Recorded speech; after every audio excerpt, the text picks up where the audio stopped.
இந்த மனுஷனுடைய டிசைனே என்ன தெரியுமா? உழைத்து வாழ வேண்டும், பிறர் உழைப்பில் வாழ்ந்திடாதே.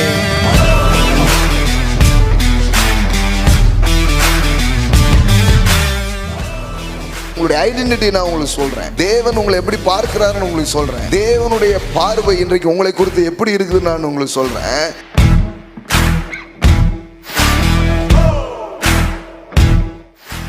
கடவுளுடைய பிள்ளை இப்படி இருக்குன்னு இருக்கு. கடவுளுடைய பிள்ளை எனக்கு யாராவது தருவீங்களா? அது உங்க ஸ்டாண்டர்ட் கிடையாது. கடவுளுடைய பிள்ளைங்க ஏழை, அது அவங்களுடைய நிலை கிடையாது. ஏழைகளுக்கு நீங்க கொடுப்பீங்க.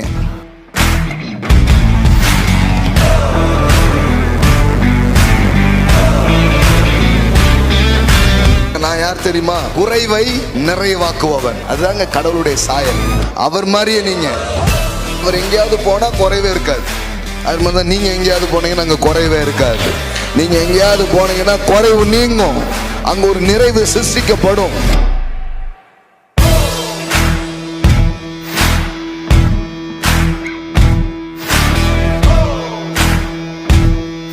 சும்மா பாட்டு படிக்கிறதுல பாருங்க, ஏந்தி நின்ற கரங்கள் எல்லாம் கொடுக்கும் கரங்களாய் மாற்றினதேங்கிறது பாட்டு கிடையாது, நிஜம் நிஜம். ஆமென். பைபிள் ஃபுல்லாக நீங்கள் வாசித்து பாருங்க, கடவுளுடைய பிள்ளைங்க எப்படி இருப்பாங்கன்னா இப்படி இருப்பாங்கன்னு தான் பைபிளில் போட்டிருக்கு. எங்கேயுமே ஒரு லோ பர்சனாலிட்டி லைஃப்பை உங்களுக்கு அது சொல்லவே இல்லை.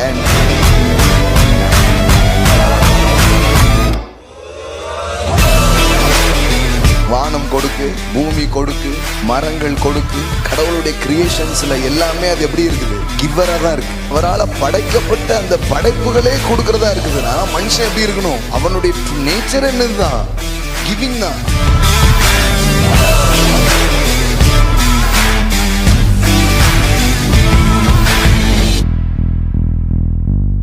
ஆனா இந்த பாவர்ட்டி பாருங்க எந்த அளவுக்கு, இந்த பாவத்திற்கு அப்புறம் அவனுக்கு உள்ள வந்த பாதிப்பு எந்த அளவுக்கு ஆயிடுச்சுன்னா, இந்த கொடுக்கிற இவனை ஏந்திரவனா மாத்தி விட்டான்.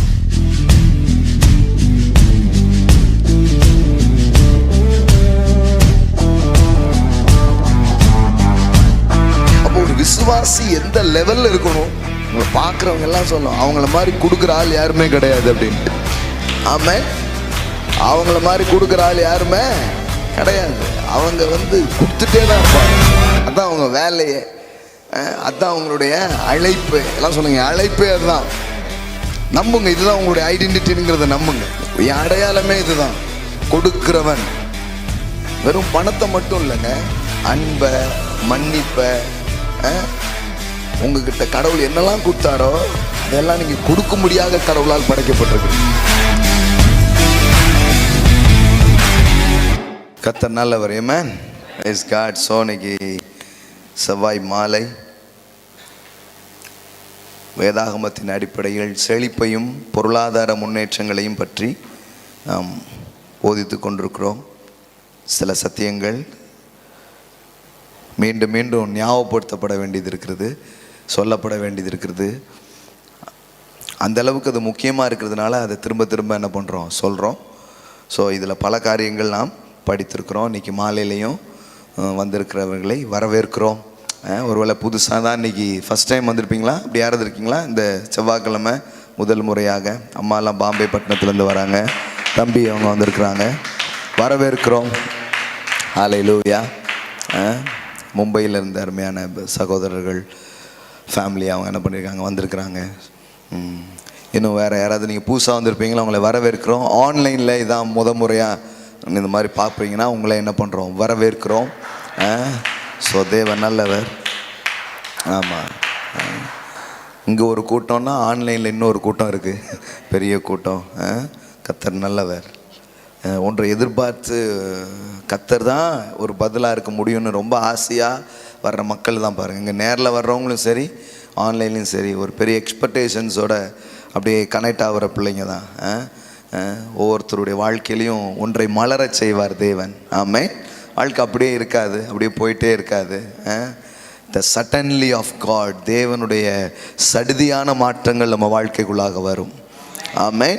சில நேரத்தில் கொஞ்சம் பொறுமையாக போகணும், ஆனாலும் விட்டு விடவே மாட்டார்.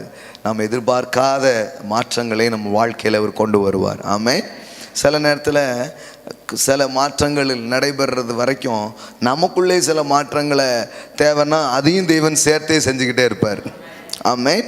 ஆமாம், நம்ம சில பிரேக் த்ரூஸை பார்க்குறதுக்காக நம்ம கூட என்ன பண்ணுவார், சில நேரம் தயார்படுத்துவார். இப்படி நிறைய காரியங்கள் இருக்குது பாருங்கள்.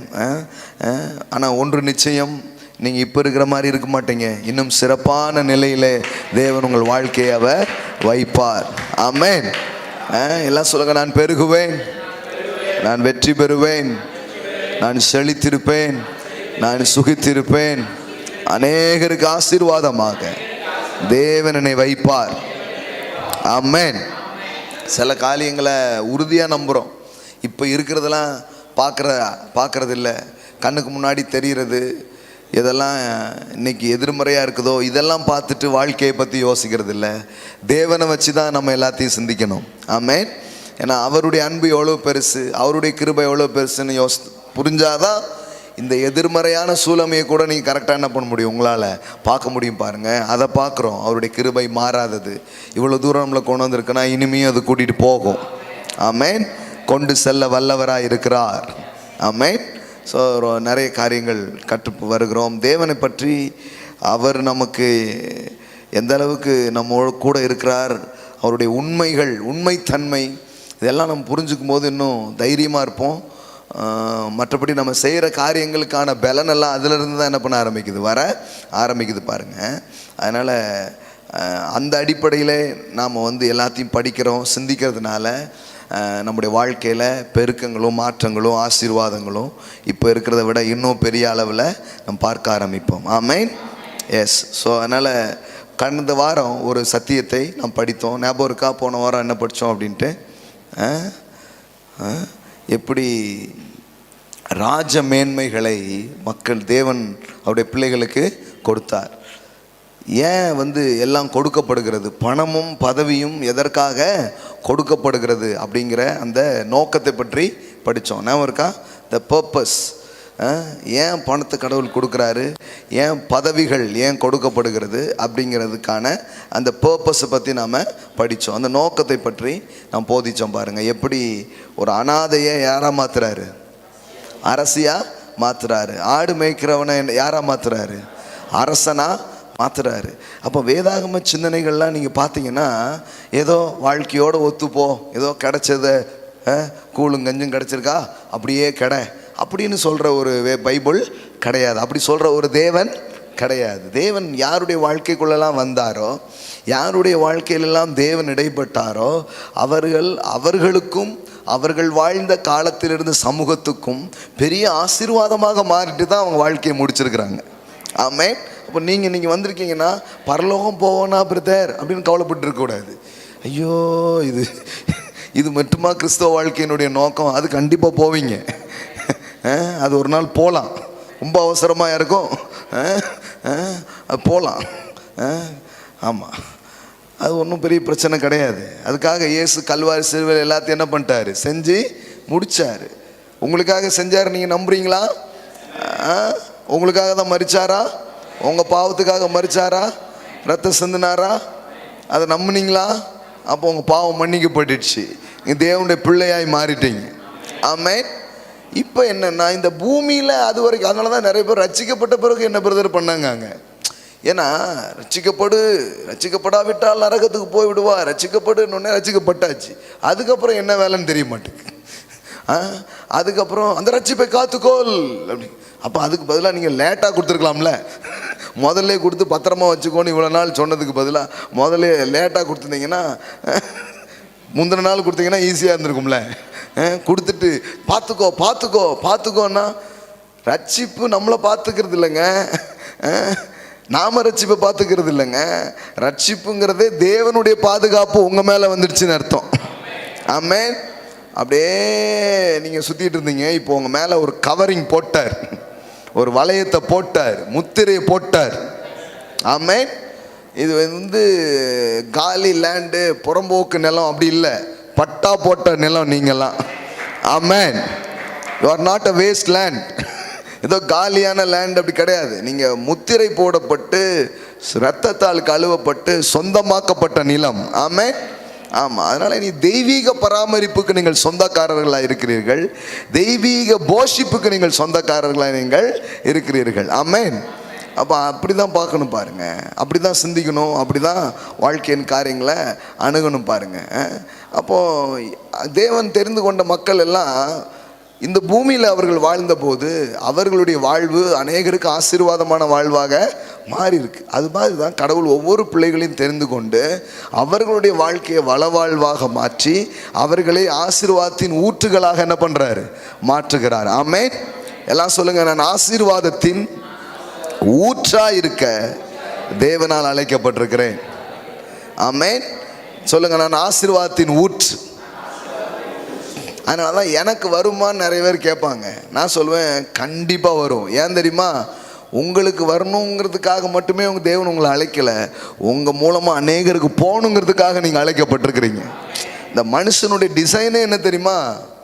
தனக்குன்னு வாழ்கிறதுக்காகவே அவன் படைக்கப்படலை. அவன் கடவுள் மாதிரி. எல்லாம் சொல்லுங்க, நான் எங்கள் அப்பா மாதிரி. ஆமென். என் தேவன் மாதிரி. நான் தேவன் எப்படி பகிர்ந்தளிக்கிறவராக இருக்கிறாரோ அதுபோல் அவருடைய சாயலில் படைக்கப்பட்ட நீங்கள் கூட பகிர்ந்தளிக்கிறவர்களாக இருக்கத்தான் அவர் உங்களை அழைத்திருக்கிறார். ஆமென்.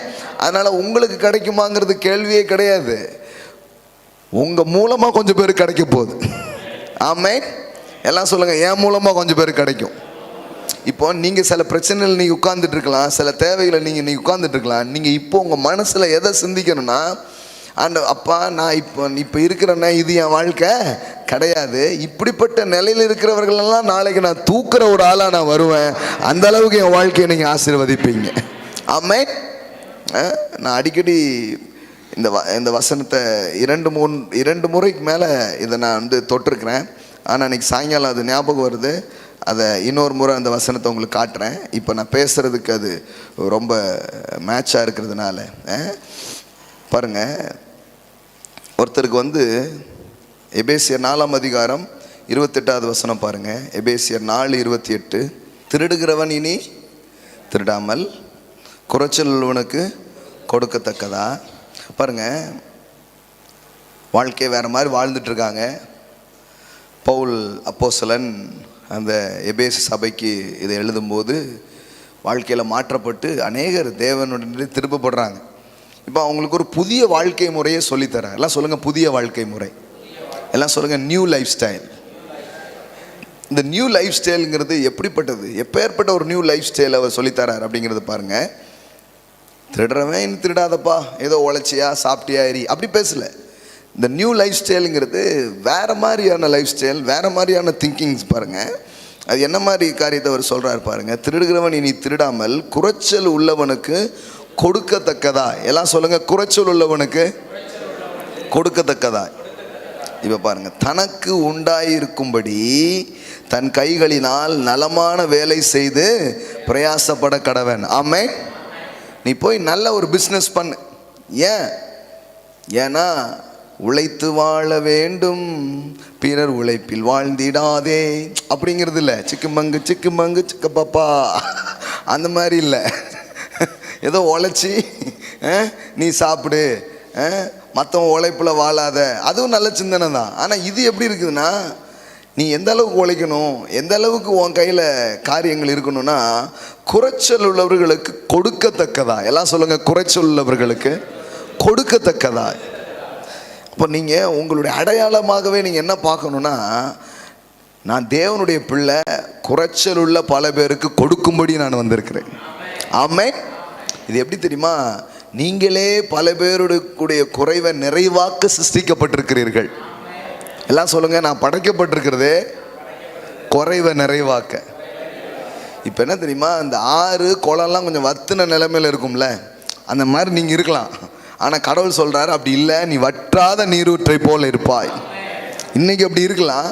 ஆனால் நீங்கள் படைக்கப்பட்டது, நீங்கள் உண்டாக்கப்பட்டது, நீங்கள் கொண்டு வரப்பட்டதனுடைய நோக்கம் என்ன அப்படின்னா, குறைச்சல் உள்ளவர்களுக்கு கொடுப்பது. எல்லாம் சொல்லுங்கள், குறைச்சல் உள்ளவர்களுக்கு கொடுப்பது. பல பேருடைய குறைவை நிறைவாக்கும்படியாக தேவன் என்னை உண்டாக்கி இருக்கிறார். இதுதாங்க உங்கள் டிசைன். நான் சொல்கிறேன், மனிதனுடைய சாயல் என்பது கையேந்தி வாழ்வதல்ல, வாரி இறைப்பதுதான் மனுஷனுடைய சாயலாக இருக்கிறது. அந்த சாயலை வாழதான் தேவன் உங்களை மீட்டு கொண்டிருக்கிறார். இயேசு கிறிஸ்துவுக்குள்ளாய் உங்களை மீட்டு கொண்டதின் நோக்கம், இயேசு கிறிஸ்துவுக்குள்ளாய் நீங்கள் ரட்சிக்கப்பட்டு மீட்கப்பட்டிருக்கீங்கன்னா என்ன அர்த்தம்? இந்த சாப உலகம்னு சொல்லிட்டு இருக்கிற எல்லா உலகத்திலையும் எல்லாரும் கையேந்தி நிற்பாங்க. ஆனா என் சாயல்ல படைக்கப்பட்ட நீ வாரி இறைக்கிறவனா இருப்பா என்பதுதான் அவருடைய வாக்காக இருக்கிறது. ஆமென்.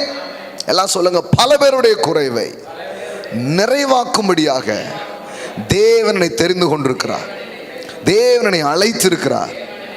ஆமென். ஆகையால் நான் குறைந்திருப்பது எப்படி? இப்படி கேள்வி எழுப்பணும் வாழ்க்கையில். நான் எப்படி குறைவா இருப்பேன்? நான் எப்படி பஞ்சமா இருப்பேன்? நான் எப்படி தட்டுப்பாடாக இருப்பேன்? ஒரு நாளும் நான் இருப்பது இல்லை, ஒரு நாள் இருப்பது இல்லை. இது எப்படின்னா, ஒரு காரியத்தை சொல்லும் போதே இன்னொரு காரியத்துக்கு பதில் வந்துடுற மாதிரி. நீங்க எதுக்கு இருக்கிறீங்க? பல பேருடைய குறைவை நிறைவாக்குறதுக்கு. இப்ப இந்த ஆன்சர்ல எது வந்துருது? ஏன் குறைவு நிறைவாகுமா அப்படிங்கிற கேள்விக்கு எதுல வந்துருது? பதில் இதுலயே வந்துடுது பாருங்க. இதுலயே பதில் என்ன பண்ணிடுது?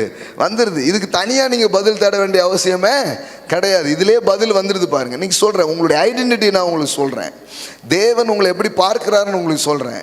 தேவனுடைய பார்வை இன்றைக்கு உங்களை குறித்து எப்படி இருக்குதுன்னு நான் உங்களுக்கு சொல்றேன். பல பேருடைய குறைவை நிறைவாக்க நீங்கள் அழைக்கப்பட்டிருக்கிறீர்கள். ஆமென்.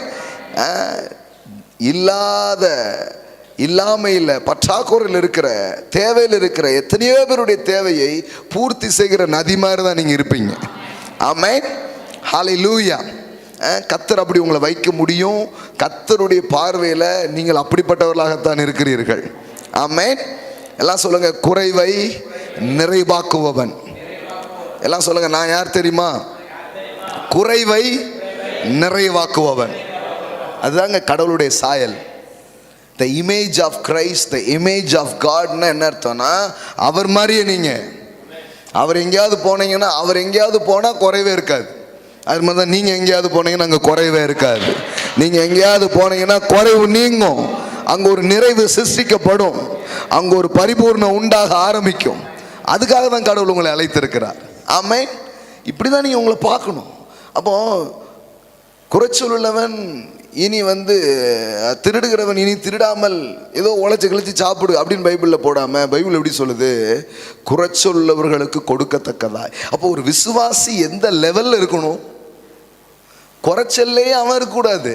குறைச்சல் உள்ளவனுடைய குறைச்சலை நிறைவாக்குற லெவலில் இருக்கணும். உங்களுக்கு புரியுதுங்களா? அதுதான் ஒரு தேவ பிள்ளையினுடைய ஸ்டாண்டர்ட். எல்லாம் சொல்லுங்க. என் அளவுங்கிறது அநேகருடைய குறைவுகளை நிறைவாக்குகிற அளவில் நான் வாழ்றதுங்க. இப்போ பாக்கெட்டில் ஒன்றும் இல்லாமல் இருக்கலாம், ஆனால் இதை உங்களுடைய திங்கிங்கில், இதை உங்களுடைய நம்பிக்கையில், இதுதான் நான் வாழ வேண்டிய வாழ்வுன்னு நீங்கள் ஃபிக்ஸ் பண்ணிங்கன்னா அந்த இடத்துக்கு ஆவியானவர் உங்களை கூட்டிகிட்டு போவார். அந்த இடத்துக்கு நீங்கள் போயே தீருவீங்க. அந்த மாதிரி ஒரு உலகம் உங்களுக்கு சிருஷ்டிக்கப்படும். ஆமென். எனக்கு வேலை கிடைக்குமா அப்படி கேட்டு வர எல்லாருக்கிட்டையும் சொல்கிறேன் நான், நீங்கள் கொஞ்சம் பேருக்கு வேலை கொடுப்பீங்க. அவங்களுக்கெல்லாம் நான் அப்படி தான் ஜோம் பண்ணுவேன். வேலை கிடைக்குமா பிரதர்? என்ன இவ்வளோ சாதாரணமாக நினச்சிங்க நீங்கள்? உங்களை யாருன்னே உங்களுக்கு தெரியலீங்களே. உங்களுக்காக என்ன வேணாலும் செய்கிற ஒரு அப்பா உங்களுக்கு இருக்கிறார். அந்த உணர்வு இருந்தால் எனக்கு கிடைக்குமா, எனக்கு தருவாங்களா அப்படிலாம் நீங்கள் யோசிக்க மாட்டீங்க, நீங்கள் கொடுப்பீங்க. ஆமென். எல்லாம் சொல்லுங்கள். என் கை வாரி இறைக்கும். ஆமென். அதனால தான் சும்மா பாட்டு படிக்கிறதுல பாருங்க, ஏந்தி நின்ற கரங்கள் எல்லாம் கொடுக்கும் கரங்களாய் மாற்றினதேங்கிறது பாட்டு கிடையாது, நிஜம் நிஜம். ஆமென். எத்தனை பேர் அதை அனுபவிச்சிருக்கீங்க? ஆமென். இன்னும் சில பேர் பாருங்க, இவங்களாம் அனுபவிச்சிருக்காங்களா? அப்போ அனுபவிக்காதெல்லாம் நீங்கள் அனுபவிப்பீங்க. ஆமென். அவங்களாம் சாட்சி சொல்கிறாங்க, நாங்கள் என்ன பண்ணியிருக்கிறோம், அதை அனுபவிச்சிருக்கிறோம் அப்படின்னு சொல்லிட்டு. சங்கீதம் 112 சங்கீதம் ரொம்ப அற்புதமான சங்கீதம். கடவுளுடைய வார்த்தையை பற்றி கொண்டு கடவுளுடைய வார்த்தை மேலே பிரியமாக இருக்கிற ஒரு மனுஷனுடைய வாழ்க்கை எவ்விதமாக இருக்கும் அப்படின்னு சொல்கிற ஒரு அற்புதமான சங்கீதம். அதில் ஒரு வரி இருக்குது பாருங்கள், ஃபுல்லாகவே படிக்கலாம், நீங்கள் என்ன அப்புறமா டைம் எடுத்து கூட படிங்க. அவ்வளோ வரியும் அவ்வளோ நல்லாயிருக்கும். 9வது வசனம் பாருங்கள். வாரி இறைத்தான். எல்லாம் சொல்லுங்கள். வாரி இறைத்தான். ஆ இன்னொரு முறை சொல்லுங்க.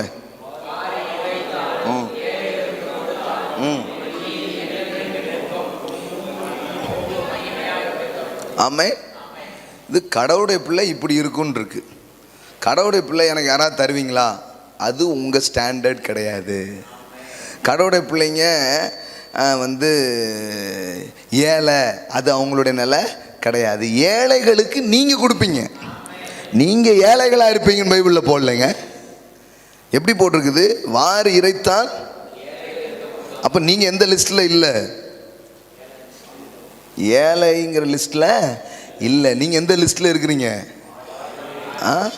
வாரி இறைத்தான். அதுதான் உங்களுடைய image. Amen. Hallelujah. Yes, that's your true image. சில பேர் எதிராக நினைக்கிறாங்க. யாராவது வந்து எதாவது தருவாங்களா, யாராவது எதாவது கொடுப்பாங்களா, எதுங்க கரெக்டான சத்தியம் எல்லாம் கேட்குறாங்க. இங்கே பைபிள் ஃபுல்லாக நீங்கள் வாசித்து பாருங்கள். கடவுளுடைய பிள்ளைங்க எப்படி இருப்பாங்கன்னா இப்படி இருப்பாங்கன்னு தான் பைபிளில் போட்டிருக்கு. எங்கேயுமே ஒரு லோ பர்சனாலிட்டி லைஃப்பை உங்களுக்கு அது சொல்லவே இல்லை. நீங்கள் வேறு மாதிரி ஒரு பர்சனாலிட்டியான வாழ்க்கையை தான் என்ன பண்ணுது, சொல்லுது. ஏன்னா கடவுள் படைத்த எல்லாமே கொடுக்கிறது. வானம் கொடுக்கு, பூமி கொடுக்கு, மரங்கள் கொடுக்கு. கடவுளுடைய கிரியேஷன்ஸில் எல்லாமே அது எப்படி இருக்குது? கிவ்வராக தான் இருக்குது. அவர் சாயலில் படைக்கப்பட்ட மனுஷன் பாருங்க, அவரால் படைக்கப்பட்ட அந்த படைப்புகளே கொடுக்கறதா இருக்குதுன்னா மனுஷன் எப்படி இருக்கணும்? அவனுடைய நேச்சர் என்னது தான்? கிவிங் தான். ஆனால் இந்த பாவர்ட்டி பாருங்க எந்த அளவுக்கு, இந்த பாவத்திற்கு அப்புறம் அவனுக்கு உள்ள வந்த பாதிப்பு எந்த அளவுக்கு ஆயிடுச்சுன்னா, இந்த கொடுக்குற இவனை ஏந்திரவனா மாற்றி விட்டான். யாராவது தருவீங்களா? ஏதாவது நடக்குமா? வேலை கிடைக்குமா? பொண்ணு கிடைக்குமா?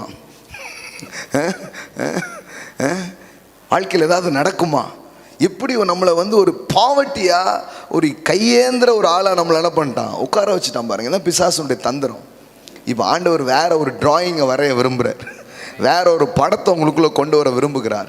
வேற ஒரு சாயலை உள்ள என்ன பண்ணுறார், வைக்க விரும்புகிறார். அதனால தான் ஒருவன் கிறிஸ்துவுக்குள் இருந்தால் புது சிருஷ்டியாக இருக்கிறான். அந்த புது சிருஷ்டியினுடைய ஒரு படத்தை நான் உங்களுக்கு சொல்கிறேன்.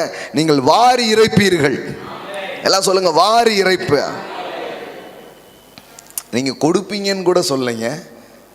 அங்கே கூட குறைச்சல் உள்ளவனுக்கு எப்படி போட்டிருக்குது? கொடுக்கத்தக்கதாயின்னு போட்டிருக்குது. ஆனால் இங்கே எப்படி போட்டிருக்கு? எல்லாம் பார்த்துருக்கீங்களா வாரி இறைக்கிறதுலாம்?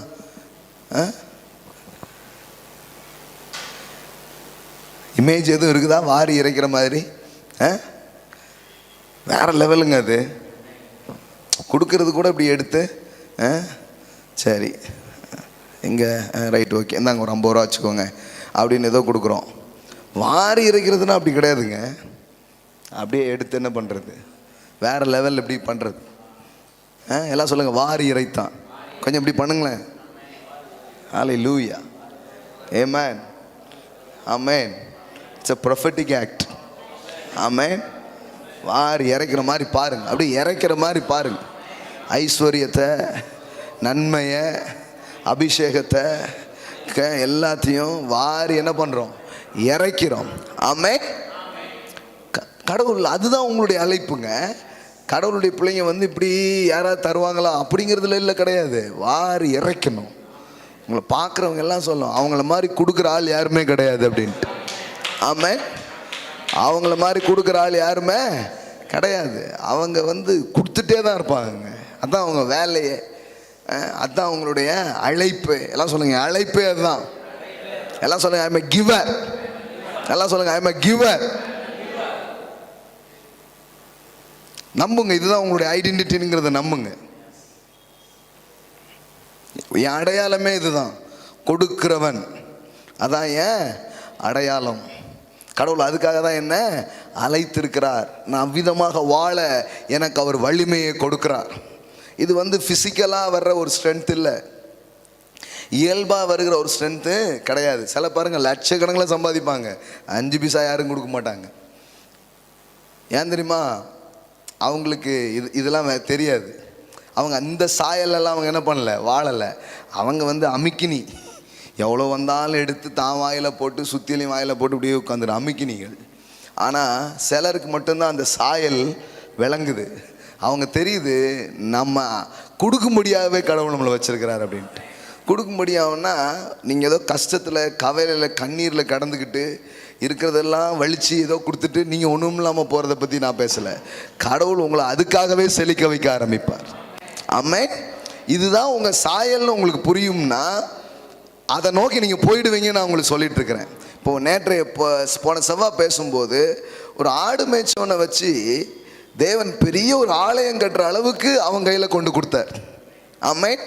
அடிமைகளாய் வாழ்ந்த இஸ்ரவேல் மக்களை கொண்டு தான் பெரிய ஆசரிப்பு கூடாரத்தை கட்டுற அளவுக்கு தேவன் காரியங்களை செய்தார். அப்போ இன்றைக்கும் கூட நம்முடைய வாழ்க்கையின் சூழ்நிலை எப்படி இருந்தாலும் தேவனுடைய சாயல் நம்மள எப்படி வெளிப்படணும்னு அவர் ஆசைப்படுறாருன்னா, நீ ஒரு கிவராக தான் இருப்ப அப்படிங்கிறார். எல்லாம் சொல்லுங்க, ஐ எம் எ கிவர். ஆமென். வெறும் பணத்தை மட்டும் இல்லைங்க, அன்பை, மன்னிப்பை, உங்ககிட்ட கடவுள் என்னெல்லாம் கொடுத்தாரோ அதெல்லாம் நீங்கள் கொடுக்கும்படியாக கடவுளால் படைக்கப்பட்டிருக்கிறீங்க. ஆமென். எஸ். வாரி இறைத்தான். எல்லாம் சொல்லுங்கள், வாரி இறைத்தான். எல்லாம் சொல்லுங்கள், நான் இறைக்கிறவன். அப்போ நீங்கள் வத்தவே மாட்டீங்க, வத்தவே மாட்டீங்க. அதுக்காக தான் கடவுள் உங்களை அழைத்திருக்கிறார், தெரிந்து கொண்டிருக்கிறார். அது உங்களுக்குள் தேவன் வைத்த ஒரு சாயலாக இருக்கிறது. சரி, போன வாரம் பேசும்போது நான் இதை தான் சொல்லி முடித்தேன். அப்போ இப்படிப்பட்ட நோக்கங்களுக்காக தான் ஐஸ்வர்யங்கள் இருக்கிறது. அப்போ அப்படிப்பட்ட நோக்கங்களுக்காக ஒரு மனுஷன் நிற்கும் போது அவன் கையில் என்ன வரும்? ஐஸ்வர்யம் வர ஆரம்பிக்கும் அப்படின்னு உங்கள்கிட்ட நான் பேசினேன். இப்போ நீதிமொழிகள் 23 திருப்பிக்கோங்க, 9வது வசனம் பாருங்க. கருணை கண்ணன் ஆசீர்வதிக்கப்படுவான். சார் 23 சொன்னேன் நான். 22 22:9. கருணை கண்ணன் ஆசீர்வதிக்கப்படுவான், அவன் தன் ஆகாரத்தில் தரித்திரனுக்கு கொடுக்கிறான். எல்லாம் சொல்லுங்க, கொடுக்கிறான். எல்லாம் சொல்லுங்க, கருணை கண்ணன். எல்லாம் சொல்லுங்க, வாரி இறைப்பவன், கருணை கண்ணன். முதல்ல என்னது? குறைச்சல்களை நிறைவாக்குகிறவன். அப்புறம் வாரி இறைப்பவன், கருணை கண்ணன். எல்லாம் சொல்லுங்க, இதெல்லாம் என் பேர் தான். எல்லாம் என்ன பற்றி தான் வாசித்துட்டு இருக்காங்க. Amen. It is your name, it's about you. Amen. ஆமாங்க, இது உங்களை பற்றி தான் இருக்குது. கருணை கண்ணன். என்ன கண்ணன் போட்டிருக்கேன்னு நினச்சிக்காதீங்க. கண்ணன் சரவணன் இருக்கக்கூடாதா? ஆமென். என்ன பைபிள் என்ன கண்ணன்கிறதெல்லாம் பைபிள் இருக்கா அப்படிங்க? ஆமாங்க, இருக்குங்க. கருணை கண்ணன். எல்லாம் சொல்லுங்க, கருணை கண்ணன். ஆமாம், இல்லை நல்ல தூய தமிழ் வார்த்தைகள். கருணை கண்ணன். திருச்செந்தூருக்கு ஒரு முறை போயிருக்கும்போது அதில் போட்டிருக்காங்க, கருணை கடலே எழுதி போட்டிருக்காங்க. ஆமாம், கிருபையின் பிரவாகம். ஆமென். அதெல்லாம் ஒன்றும் தப்பு இல்லை. வார்த்தையை கவனிங்க. இறக்கம். அந்த ஆளுக்கு பேர் கருணை கண்ணன். அவன் என்ன பண்ணுறான்னா, அவன் வேலையே என்ன தான் கொடுக்குறது தான். அவன் வேலையே தேவையில் இருக்கிறவங்களுடைய தேவையை சந்திப்பது. அவன்கிட்ட இருந்து ஏதோ ஒன்று இந்த சமூகத்துக்கு என்ன பண்ணிகிட்டே இருக்கும், வந்துக்கிட்டே இருக்கும். அப்படி தான் கடவுள் உங்களை உண்டாக்கியிருக்கிறார். கடவுளுடைய நோக்கமும் அதுவாகத்தான் இருக்குது. என்னைக்கு ஒரு மனுஷன் தேவனை புரிஞ்சிக்காமல் போகிறானோ அன்னைக்கு அவன் வாழ்க்கையில் பயம், சந்தேகம், அவிசுவாசம், கவலைலாம் உள்ள நுழைஞ்சி இந்த சாயலுக்கு பதிலாக அவன் இன்னொரு சாயலில் வாழ ஆரம்பிச்சிருவான். அது என்ன தெரியுமா? பிடுங்கிறது, அடுத்தவன்ட்டு நோண்டி எடுக்கிறது, அடுத்தவன்ட்டு தன்னுடையதாக்கிக்கிறது. அப்படியே இவங்கிட்ட வந்துச்சுன்னா ஒன்லி இன்கமிங் மட்டும்தான், நோ அவுட் கோயிங். உள்ளே வந்துச்சுன்னா வெளியில் போவாது. அப்படியே பிடிச்சி வச்சுக்கிட்டு யாருக்கு எதையும் என்ன பண்ண மாட்டான், கொடுக்கவே மாட்டான். இந்த சாயல் தேவ பிள்ளையினுடைய சாயலை கிடையாது. ஆனால் தேவன் உண்டாக்கின அந்த சாயல் உள்ள மனுஷனை நீங்கள் பார்த்தீங்கன்னா கரெக்டாக கண்டுபிடிச்சிடலாம். ஒருத்தர் நல்ல ஆவிக்குரியவராக இருக்கிறாரு அப்படிங்கிறதுக்கு அடையாளமே அவர் ஒரு நல்ல கிவ்வராக இருப்பாருங்க. சிம்பிளாக கண்டுபிடிக்கலாம். நீங்கள் நல்ல ஒரு கிவ்வராக இருப்பாங்க. அவங்க வெறும் பணம் எல்லாத்தையுமே அவங்க கொடுத்துட்டே இருப்பாங்க. அன்பை கொடுப்பாங்க, மற்றவங்களுக்கு சந்தோஷத்தை கொடுப்பாங்க. நீங்கள் நல்ல ஆவிக்குரியவன்னா சட்டையில் தேடாதீங்க, முடியில் தேடாதீங்க. யாராவது கேட்டாங்க, எல்லாம் கரெக்டுங்க, உங்கள் சபையில் செருப்புலாம் போட்டிருக்காங்களே. என்ன பாருங்க, என்ன ஒரு சிந்தனை பாருங்க. உங்களுக்கு என்னங்க வருத்தம்? நாங்கள் இதான அப்புறம் ஆள் வச்சு நாங்கள் க்ளீன் பண்ணிக்கிறோம், உங்களுக்கு என்ன வருத்தம்? அது ஒரு மண்டைக்குள்ள அது சில பேருக்கு ஓடுது. அதெல்லாம் கரெக்டுங்க, இதெல்லாம் கரெக்டுங்கன்னு ஒன்றுமில்லாத எதையாவது என்ன பண்ணிகிட்டே இருக்குது, பார்த்துட்டே இருக்குது பாருங்க. ரொம்ப முக்கியம் பாருங்க. ஆவிக்குரியவங்களுக்கு அடையாளத்தை நான் உங்களுக்கு இன்றைக்கி சொல்கிறேன். நான் அவங்க வந்து கிவ்வராக இருப்பாங்க. எல்லாம் சொல்லுங்கள், கிவ்வர். தேவ சாயலில் ஒன்று கொடுப்பது. அந்த கொடுக்கிற சாயலில் அந்த மனுஷன் இருப்பான். நீங்கள் சட்டையை பார்க்காதீங்க, சாயல் இருக்கான்னு பாருங்க. ஆமே, அன்பை கொடுப்பாங்க, மன்னிப்பை கொடுப்பாங்க, மற்றவங்களுக்கு ஒரு நம்பிக்கையை கொடுப்பாங்க, சந்தோஷத்தை கொடுப்பாங்க. அவங்ககிட்ட நீங்கள் போனாலே ஏதோ ஒன்று பெற்றுக்கொள்வீங்க. அதுதான் உண்மையான ஆவிக்குரிய சாயலாக இருக்கிறது. ஆமென். Actually you received something. பேதுரு அப்போஸ்தலன் சொல்றார் பாருங்க, என்னிடத்தில் உள்ளதை நான் உனக்கு தருகிறேன். எல்லாம் சொல்லுங்க, என்னிடத்தில் உள்ளதை நான் உனக்கு தருகிறேன். ஒவ்வொரு நாளும் இந்த வீட்டை விட்டு வெளியே கிளம்பும்போது எப்படி கிளம்பணும்? I will give something to the world. உங்களுக்கு புரியுதான்னு தெரியல. ஒவ்வொரு நாளும் நீங்கள் இந்த உலகத்துக்குள்ள போகும்போது எப்படி போகணும்? முடமா கிடக்கிற உலகமே, நடக்க முடியாமல் இருக்கிற உலகமே, இப்போ நான் வெளியில் கால் வச்சுட்டேன், இப்போ உனக்கு ஒரு நம்பிக்கை வரப்போகுது, உனக்கு ஏதோ ஒன்று நடக்க போகுது. ஏன்னா எனக்குள் உள்ளதை நான் உனக்கு தருகிறேன். அதற்காகவே கிறிஸ்து என்னை அழைத்திருக்கிறார், அதற்காகவே என்னை அபிஷேகித்திருக்கிறார். ஆமென். எல்லாம் சொல்லுங்க, என்னிடத்தில் உள்ளதை நான் உனக்கு கொடுக்கிறேன். ஆமென். இதாங்க உங்கள் அடையாளம். இதெல்லாம் நோட் பண்ணிட்டே வரங்க நான் சொல்கிற வசனத்தெல்லாம்.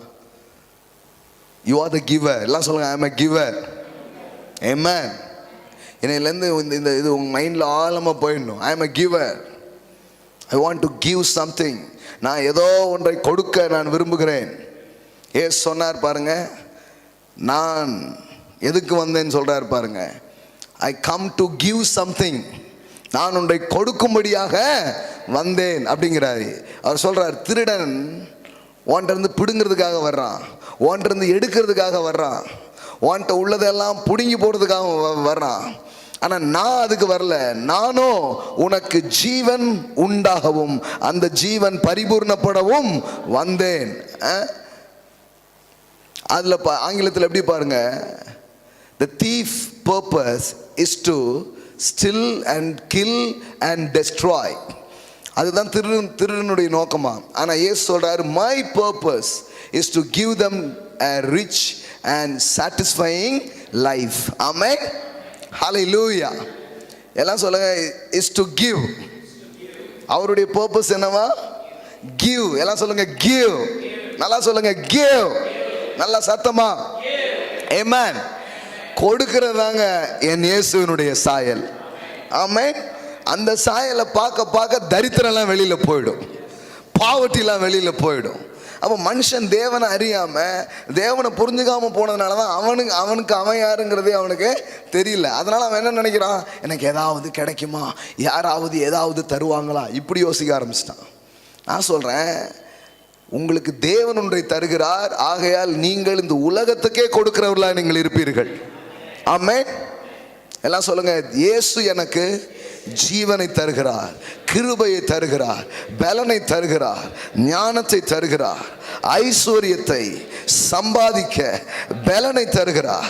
என் தேவன் எனக்கு கொடுக்கிறவராக இருக்கிறபடினால், அவருடைய பிள்ளையா இருக்கிற நான் இந்த உலகத்துக்கு கொடுக்கக்கூடியவனாக நான் இருப்பேன். அதுதான் என் அழைப்பாக இருக்கிறது. Amen. It is a God's nature. தேவனுடைய குணாதிசயம் இதுதான். தேவன் கொடுக்கிற தேவன். God is a giver. எல்லாம் சொல்லுங்க, God is a giver. நல்லா சொல்லுங்க, God is a giver. எல்லாம் சொல்லுங்க, என் தேவன் கொடுக்கிறவர்.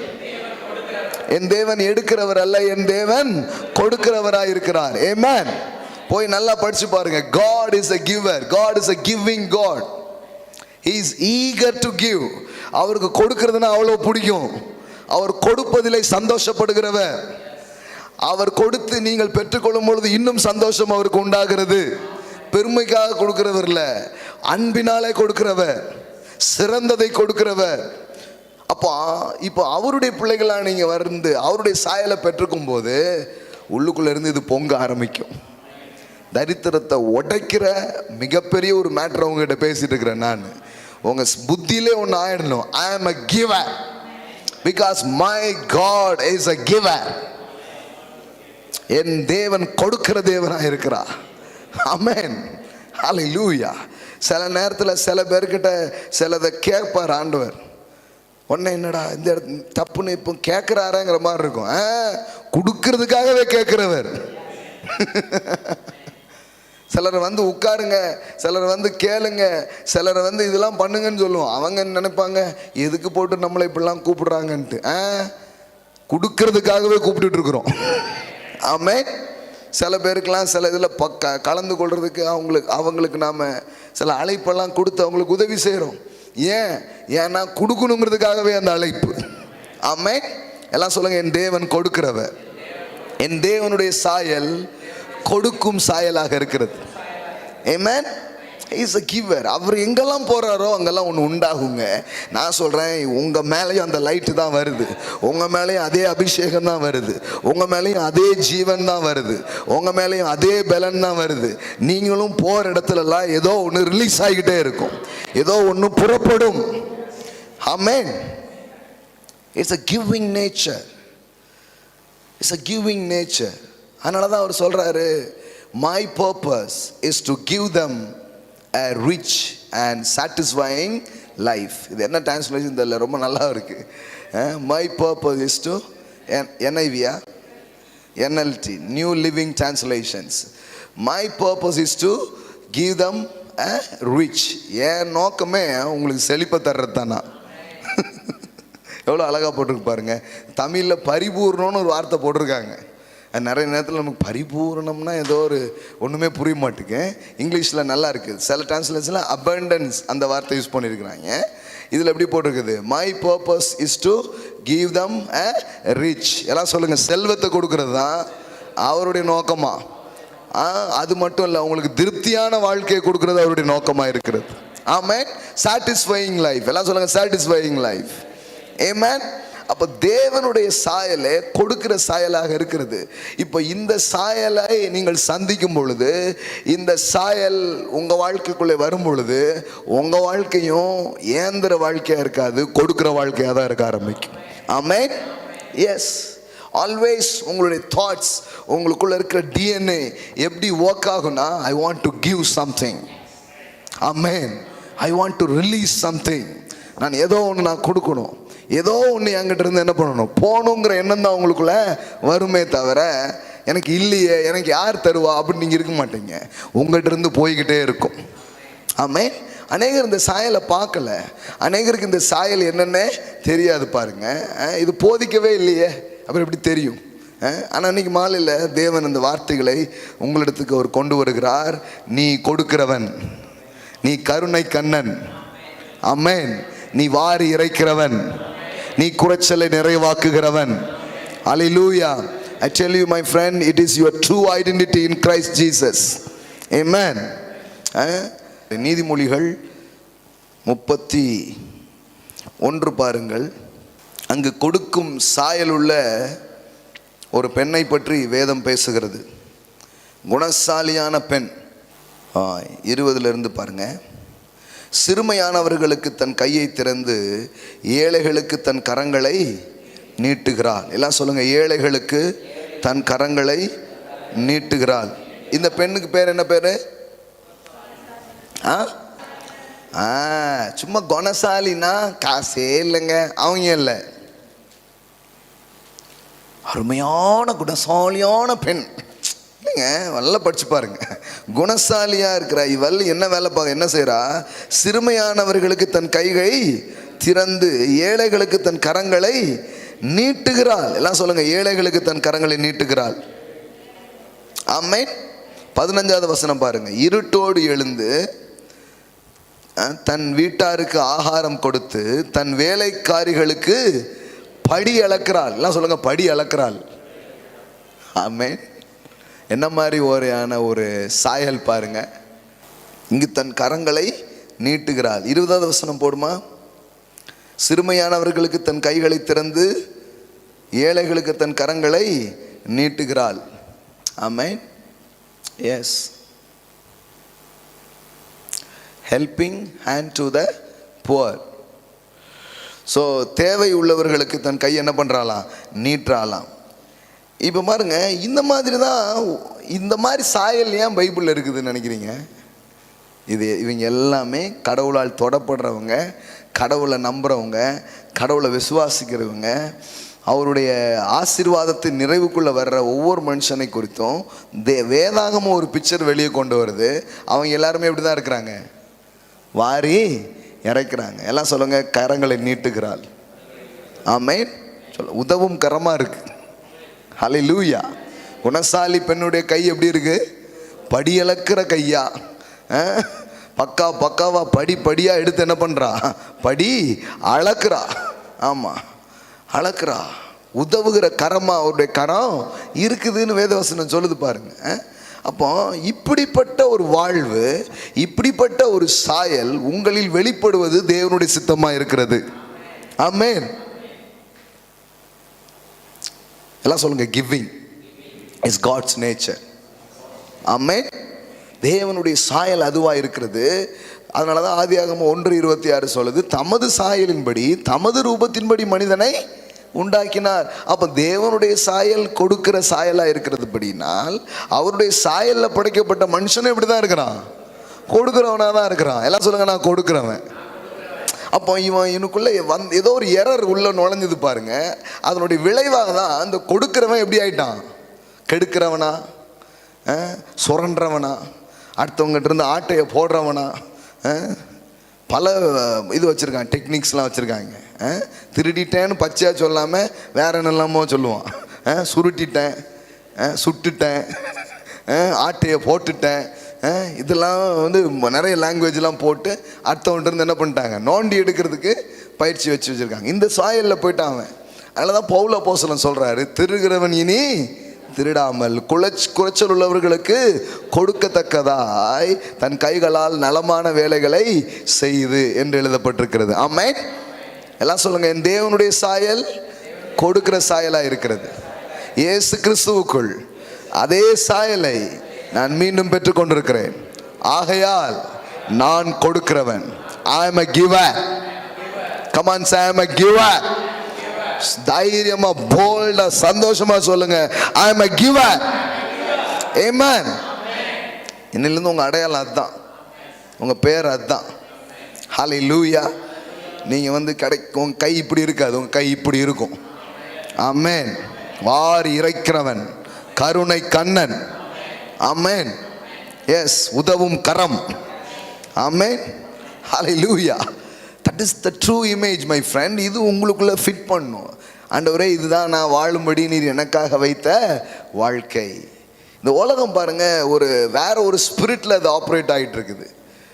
The different spirit. வேற ஒரு ஸ்பிரிட்னா என்ன, எப்படியாவது யார்ட்டையாவது இருந்தோன்னே பிடுங்குற மனப்பான்மையில் அது வேலையை செஞ்சுக்கிட்டே இருக்குது. அது வேற மாதிரியான ஒரு ஸ்பிரிட். ஆனால் தேவன் உங்களுக்குள்ளாக வைத்த ஆவி, இட்ஸ் அ கிவிங் ஸ்பிரிட். பேதுரு அப்போஸ்தலன் சொன்னது போல, என்னிடத்தில் உள்ளதை நான் உனக்கு தருகிறேன். எல்லாம் சொல்லுங்க, என்னிடத்தில் உள்ளதை நான் உனக்கு தருகிறேன். இந்த பேதுரு அப்போஸ்தலனுக்கு எப்படி உண்டாகுச்சு? தேவன் அவனுக்கு கொடுத்தார். இப்பொழுது தேவன் அவனுக்கு கொடுத்ததை பேதுரு என்ன பண்றாரு, யாரோ ஒருத்தனுக்கு கொடுக்கிறார். பாருங்க, அந்த மனு வர்க்கத்தையே கடவுள் படைச்சது அப்படியே கொடுத்துக்கிட்டே இருக்கணுங்கிறதுக்கு தான். சொல்றாங்க பாருங்க, கொடுத்து கொடுத்து சிவந்த கரம். ஆளு கருப்பா வேணாலும் இருக்கட்டும், கரம் செவப்பா இருக்கட்டும். ஆமென். ஹல்லேலூயா. ஆமா, ஆள் கருப்பா இருந்தா பிரச்சனை இல்லை, கரம் தான் கருப்பா இருக்கக்கூடாது. கரம் எப்படி இருக்கணும், செவப்பா இருக்கணும். அப்படின்னா என்ன, கிவரா இருக்கணும். Hallelujah. That is your calling, that is your calling. ஆனால் மனுஷனுடைய வாழ்க்கையில் தேவனை அறியாததினாலும் அல்லது தேவனுடைய வழிகள் தெரியாதனாலும் இந்த சாயலை கெடுக்கணும். அதான் பிசாசுடைய நோக்கமே. இந்த கொடுக்கக்கூடியவனை ஏந்தக்கூடியவனை வைக்கணுங்கிறதுக்காக தான் இவன் எல்லா வேலையும் என்ன பண்ணுவான், செய்வான். இப்போ நீங்கள் என்னைக்கு தேவனை கண்டு கொண்டு சுவிசேஷத்தை கண்டு கொண்டு நீங்கள் வருகிறீர்களோ, மறுபடியும் நீங்கள் அந்த சாயலுக்குள்ளே வர ஆரம்பிப்பீங்க. மறுபடியும் அந்த நிலையில கொண்டு வந்து தேவன் உங்களை என்ன பண்ணுவார்? உட்கார வைப்பார் பாருங்க. அந்த இடத்துக்கு நீங்க வர முடியும். அந்த அந்த சாயலை நீங்கள் வெளிப்படுத்த முடியும் பாருங்க. கொடுக்கறபடியா உருவாக்கப்பட்ட ஒரு மனு வர்க்கத்தை ஏந்திர மாதிரி ஆக்கி விடுக்கும்போது தான் பிசாசுக்கு அதில் தான் பெரிய ஒரு சக்ஸஸ் இருக்குதான் நினைக்கிறான். எப்படியாவது அதை பார்க்கும்போது கடவுளுக்கு வருத்தம் வரட்டும்ன்ட்டு என்னத்தையும் அவன் பண்ணுறான். ஆனால் தேவன் விடுறதில்லை பாருங்க. அவருடைய மகிமையான சுவிசேஷத்தை அனுப்பி மனுஷனை மறுபடியும் தூக்குகிறார், மனுஷனை மறுபடியும் விடுவிக்கிறார். மனிதன் மறுபடியும் என்ன பண்ண போடுறான்? அதே சாயலுக்கு அவன் கொண்டு வந்து என்ன பண்ணுறான்? வைக்கப்படுகிறான். அப்போ நான் சொல்கிறேன் அந்த மாதிரி ஒரு ஷிஃப்ட்டை தான் இப்போ தேவன் செய்து கொண்டிருக்கிறார். ஆமென். எல்லாம் சொல்லுங்க, நான் கொடுக்கிறவனாக இருப்பேன், வாரி இறைக்கிறவனாக இருப்பேன், என்னிலிருந்து நன்மைகள் புறப்பட்டு செல்லும். ஆமென். என் கை உதவும் கையாக இருக்கும், கொடுக்கும் கரங்களாக இருக்கும், இறைக்கும் கரங்களாக இருக்கும். ஆமென். இது ஒரு மென்டாலிட்டியாகவே கர்த்தர் உங்களுக்கு மாற்றி தருவாருங்க. இதெல்லாம் நீங்கள் கேட்க கேட்க கேட்க ஒரு மைண்ட் செட்டு, உங்கள் ஸ்பிரிட் எல்லாமே இப்படி ஆகிடும். உங்களுக்கு எப்போவுமே என்ன ஆசை இருக்கும்? எதையோ ஒன்று கொடுக்கணும்னு நினைப்பீங்க. அந்த மாதிரி ஆக்கி விட்டுருவார், உங்கள் ஆவியையே அப்படி ஆக்கி விட்டுருவார். I want to give something. ஒரு 2-3 சட்டை வந்திருக்க பூசா ஏதாவது ஒன்று எடுத்து யாருக்காவது கொடுப்போம், அப்படி கொடுப்பீங்க. சில பாருங்கள் என்ன வந்தாலும் அப்படியே அடுக்கிடுவாங்க. அது வரும் உள்ள ஆக்டிவேட் பண்ணுவார். என்றைக்கும் இல்லைன்னா இன்றைக்கி ஆக்டிவேட் ஆகிடும். ஆமென். ஹல்லேலூயா.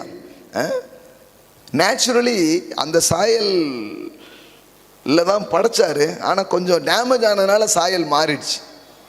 அதனால தான் இப்போ இயேசு பாருங்கள், ஒரு செல்வந்தனை பார்த்து உனக்கு இருக்கிற ஆஸ்தியெல்லாம் கொண்டு வாங்குறாரு. அவனால் என்ன பண்ண முடியல? கொண்டு வரவே முடியலை. அவன் வந்து விற்று ஏழைகளுக்கு கொடு அப்படிங்கிறாரு. அவனால் என்ன பண்ண முடியல? கொடுக்கவே முடியல. ஆனால் அடுத்த அதிகாரத்தில் நீங்கள் பார்த்தீங்கன்னா இன்னொரு பணக்காரன் இருக்கான். அவன் யார்? சக்கேயு. அவன் சொல்கிறான், இயேசுவை சந்தித்த பிறகுன்னு அவன் சொல்கிறான், நியாயப்பிரமாணம் அல்லது கட்டளைகளில் வாழ்கிறான் அந்த பணக்காரன், அவனால் கொடுக்கவே முடியலை. இப்போ இயேசுவை சந்திச்சான் பாருங்க. இப்போ இவன் சொல்கிறான், நான் என்னுடைய ஆஸ்திகளின் பாதியை ஏழைகளுக்கு கொடுக்க விரும்புகிறேன் அப்படின்னு சொல்கிறான். ஆமென். நான் யாரிடத்துலையாவது அநியாயமாக வாங்கியிருந்தீங்கன்னா அதை என்ன பண்ணுறேன்? 4 மடங்கு நான் திருப்பி கொடுக்க விரும்புகிறேன். ஆமென். எப்படி ஆகிட்டான் பாருங்க. அதுக்கு முன்னாடி ஊரை அடிக்கிறதும் உலையில போடுறதும் தான் வேலையாக இருந்தது. சில பேர் யோசிக்கிறாங்க, நமக்கு வட்டிக்கு காசு கொடுத்தவங்கெல்லாம், நம்மக்கிட்ட அநியாயமாக வாங்கினவங்கலாம் இப்படி கொடுத்தா எவ்வளோ நல்லா இருக்கும். எனிதிங் பாசிபிள்ங்க. ஹல்லேலூயா. Anything possible. இங்கே வந்து என்கிட்ட ஒரு நண்பர் சொன்னார், இயேசு என் வாழ்க்கையை தொட்டாருங்க. நான் வட்டி கொடுத்து வாங்கிட்டு இருந்த அந்த ஆள்கிட்ட போய் சொன்னேன், இனிமே நீங்கள் எனக்கு காசு தர வேண்டாம் அப்படின்ட்டு. இங்கேயே வந்து சாட்சி சொல்லிட்டு போனேன். ஆமென். Anything possible. சொல்லுங்க, எனிதிங் பாசிபிள். ஆமென். அந்த ஊர்லேயே ஊரை அடித்து உலையில போடுற ஆளாக இருந்தான். ஆள்குள்ளந்தான், பண்ணுற வேலையெல்லாம் பெரிய வேலை பண்ணியிருக்கான். சக்கேவு பாருங்க, கூட்டத்தில் இயேசுன்னா பார்க்க முடியாத அளவுக்கு குள்ளமான ஆள் தான். ஆனால் பாருங்க, குள்ளன் பண்ண வேலை வந்து ஊர் காசு பூரா ஏட்ட தான் இருக்குது, அவன்கிட்ட தான் இருக்குது. ஆமாம், அந்த அளவுக்கு அவன் வந்து எல்லாத்தையும் உடையவனாக இருக்கிறான். ஆனால் தேவனுடைய அன்பு, தேவனுடைய கிருபை அவனை சந்திக்கும் போது அந்த பிடுங்கி அப்படியே வச்சுக்கணுங்கிறதுக்கு பதிலாக உள்ளே போகிற அவருடைய கிரேஸ், அவருடைய அன்பு அவனை தொட்ட உடனே அவனுக்குள்ளே என்ன வருது தெரியுமா? No no no, I am a giver, I am a giver, I want to give. அது மாறுது பாருங்களேன். அதனால தான் நான் சொல்கிறேன், நீங்கள் மறுபடியும் பிறந்து தேவனுடைய அன்பை ருசி பார்த்து நீங்கள் வர்றீங்கனாலே உங்ககிட்ட வெளிப்படுறதே எப்படி இருக்குன்னா, அந்த கொடுக்குற சாயல் வெளிப்பட ஆரம்பிச்சு. யாராவது உங்களை வந்து பயமுறுத்தி திட்டி நீ கொடுக்கலன்னா அப்படி அப்படி அப்படி அது வெளிப்படக்கூடாது. தெய்வீக அன்பை நீங்கள் ருசி பார்ப்பதன் மூலம், தேவனுடைய கிருபையை நீங்கள் ருசி பார்ப்பதன் மூலம் இது ஆட்டோமேட்டிக்காக உங்களுக்குள்ள ஆக்டிவேட் ஆக ஆரம்பிக்கும். ஆமென். ஸோ அவனுக்குள்ள அந்த கிரேஸ் உள்ளே போனதுனால அது ஆக்டிவேட் ஆகிட்டு இப்போ அவன் என்ன பண்ணுறான்? 4 மடங்கா திருப்பி கொடுக்குறான் ஏழைகளுக்கு. என் ஆஸ்திகளின் பாதியை யோசித்து பாருங்க, அன்னைக்கே அந்த ஊர்ல ஒரு வெல்த் டிரான்ஸ்ஃபர் நடந்திருக்குதுங்க. ஓ, இயேசுவின் சுவிசேஷம் எங்கெல்லாம் பிரசங்கிக்கப்படுகிறதோ அங்கு வெல்த் டிரான்ஸ்ஃபர் நடக்குது, அங்க செல்வ பரிமாற்றங்கள் நடக்கிறது, அங்க எங்கேயோ இருக்கிற செல்வம் எங்கேயோ போகிற மாதிரி ஒரு காரியம் நடக்குதுங்க. அதனாலதான் மெய்யான சுவிசேஷம் சில காரியங்களை கரெக்டா பண்ண ஆரம்பிக்கும். ஆமென். எத்தனையோ கம்யூனிசம் அதுக்காக ட்ரை பண்ணுது. பணக்காரன் இருந்து பிடுங்கி ஏழைகளுக்கு கொடுத்துடலாம், சமதர்மத்தை ஏற்படுத்தணும்னு எத்தனையோ முயற்சிகள் நடந்தாலும் இந்த உலகம் ஏற்றத்தாழ்வோடு தான் போய்கிட்டே இருக்குது. ஆனால் மெய்யான சுவிசேஷம் பிரசங்கிக்கப்படும்னா இங்கு ஒருவரும் ஏழையாக இருப்பதில்லை, அவர்களில் குறைச்சல் உள்ளவன் ஒருவனும் இருப்பதில்லை, அவர்களில் ஏழை ஒருவனும் இருப்பதில்லை. ஆமென். அதனால தான் பாருங்க, சுவிசேஷத்தின் வலிமையை நாம் புரிந்து கொள்ள வேண்டும். ஏன் சுவிசேஷத்தை நாம் பிரசங்கிக்கிறோம், ஏன் கிறிஸ்துவின் கிருபையை நாம் பேசுகிறோம் அப்படின்னு சொன்னால் அதுதான் மனுஷனுடைய இருதயத்தை மெய்யாகவே மாற்றும். ஏன்னா மனுஷன் கொடுக்கும்படியாக படைக்கப்பட்டு இன்னைக்கு எடுக்கிறவனாக, அதையும் மிஞ்சி திருடுகிறவனாக, அதையும் மிஞ்சி லஞ்சம் வாங்குகிறவனாக, ஊழல் பெருச்சாலிகளாக மாறி கெட்டு குடிச்சவரானதுக்கான காரணம் என்ன?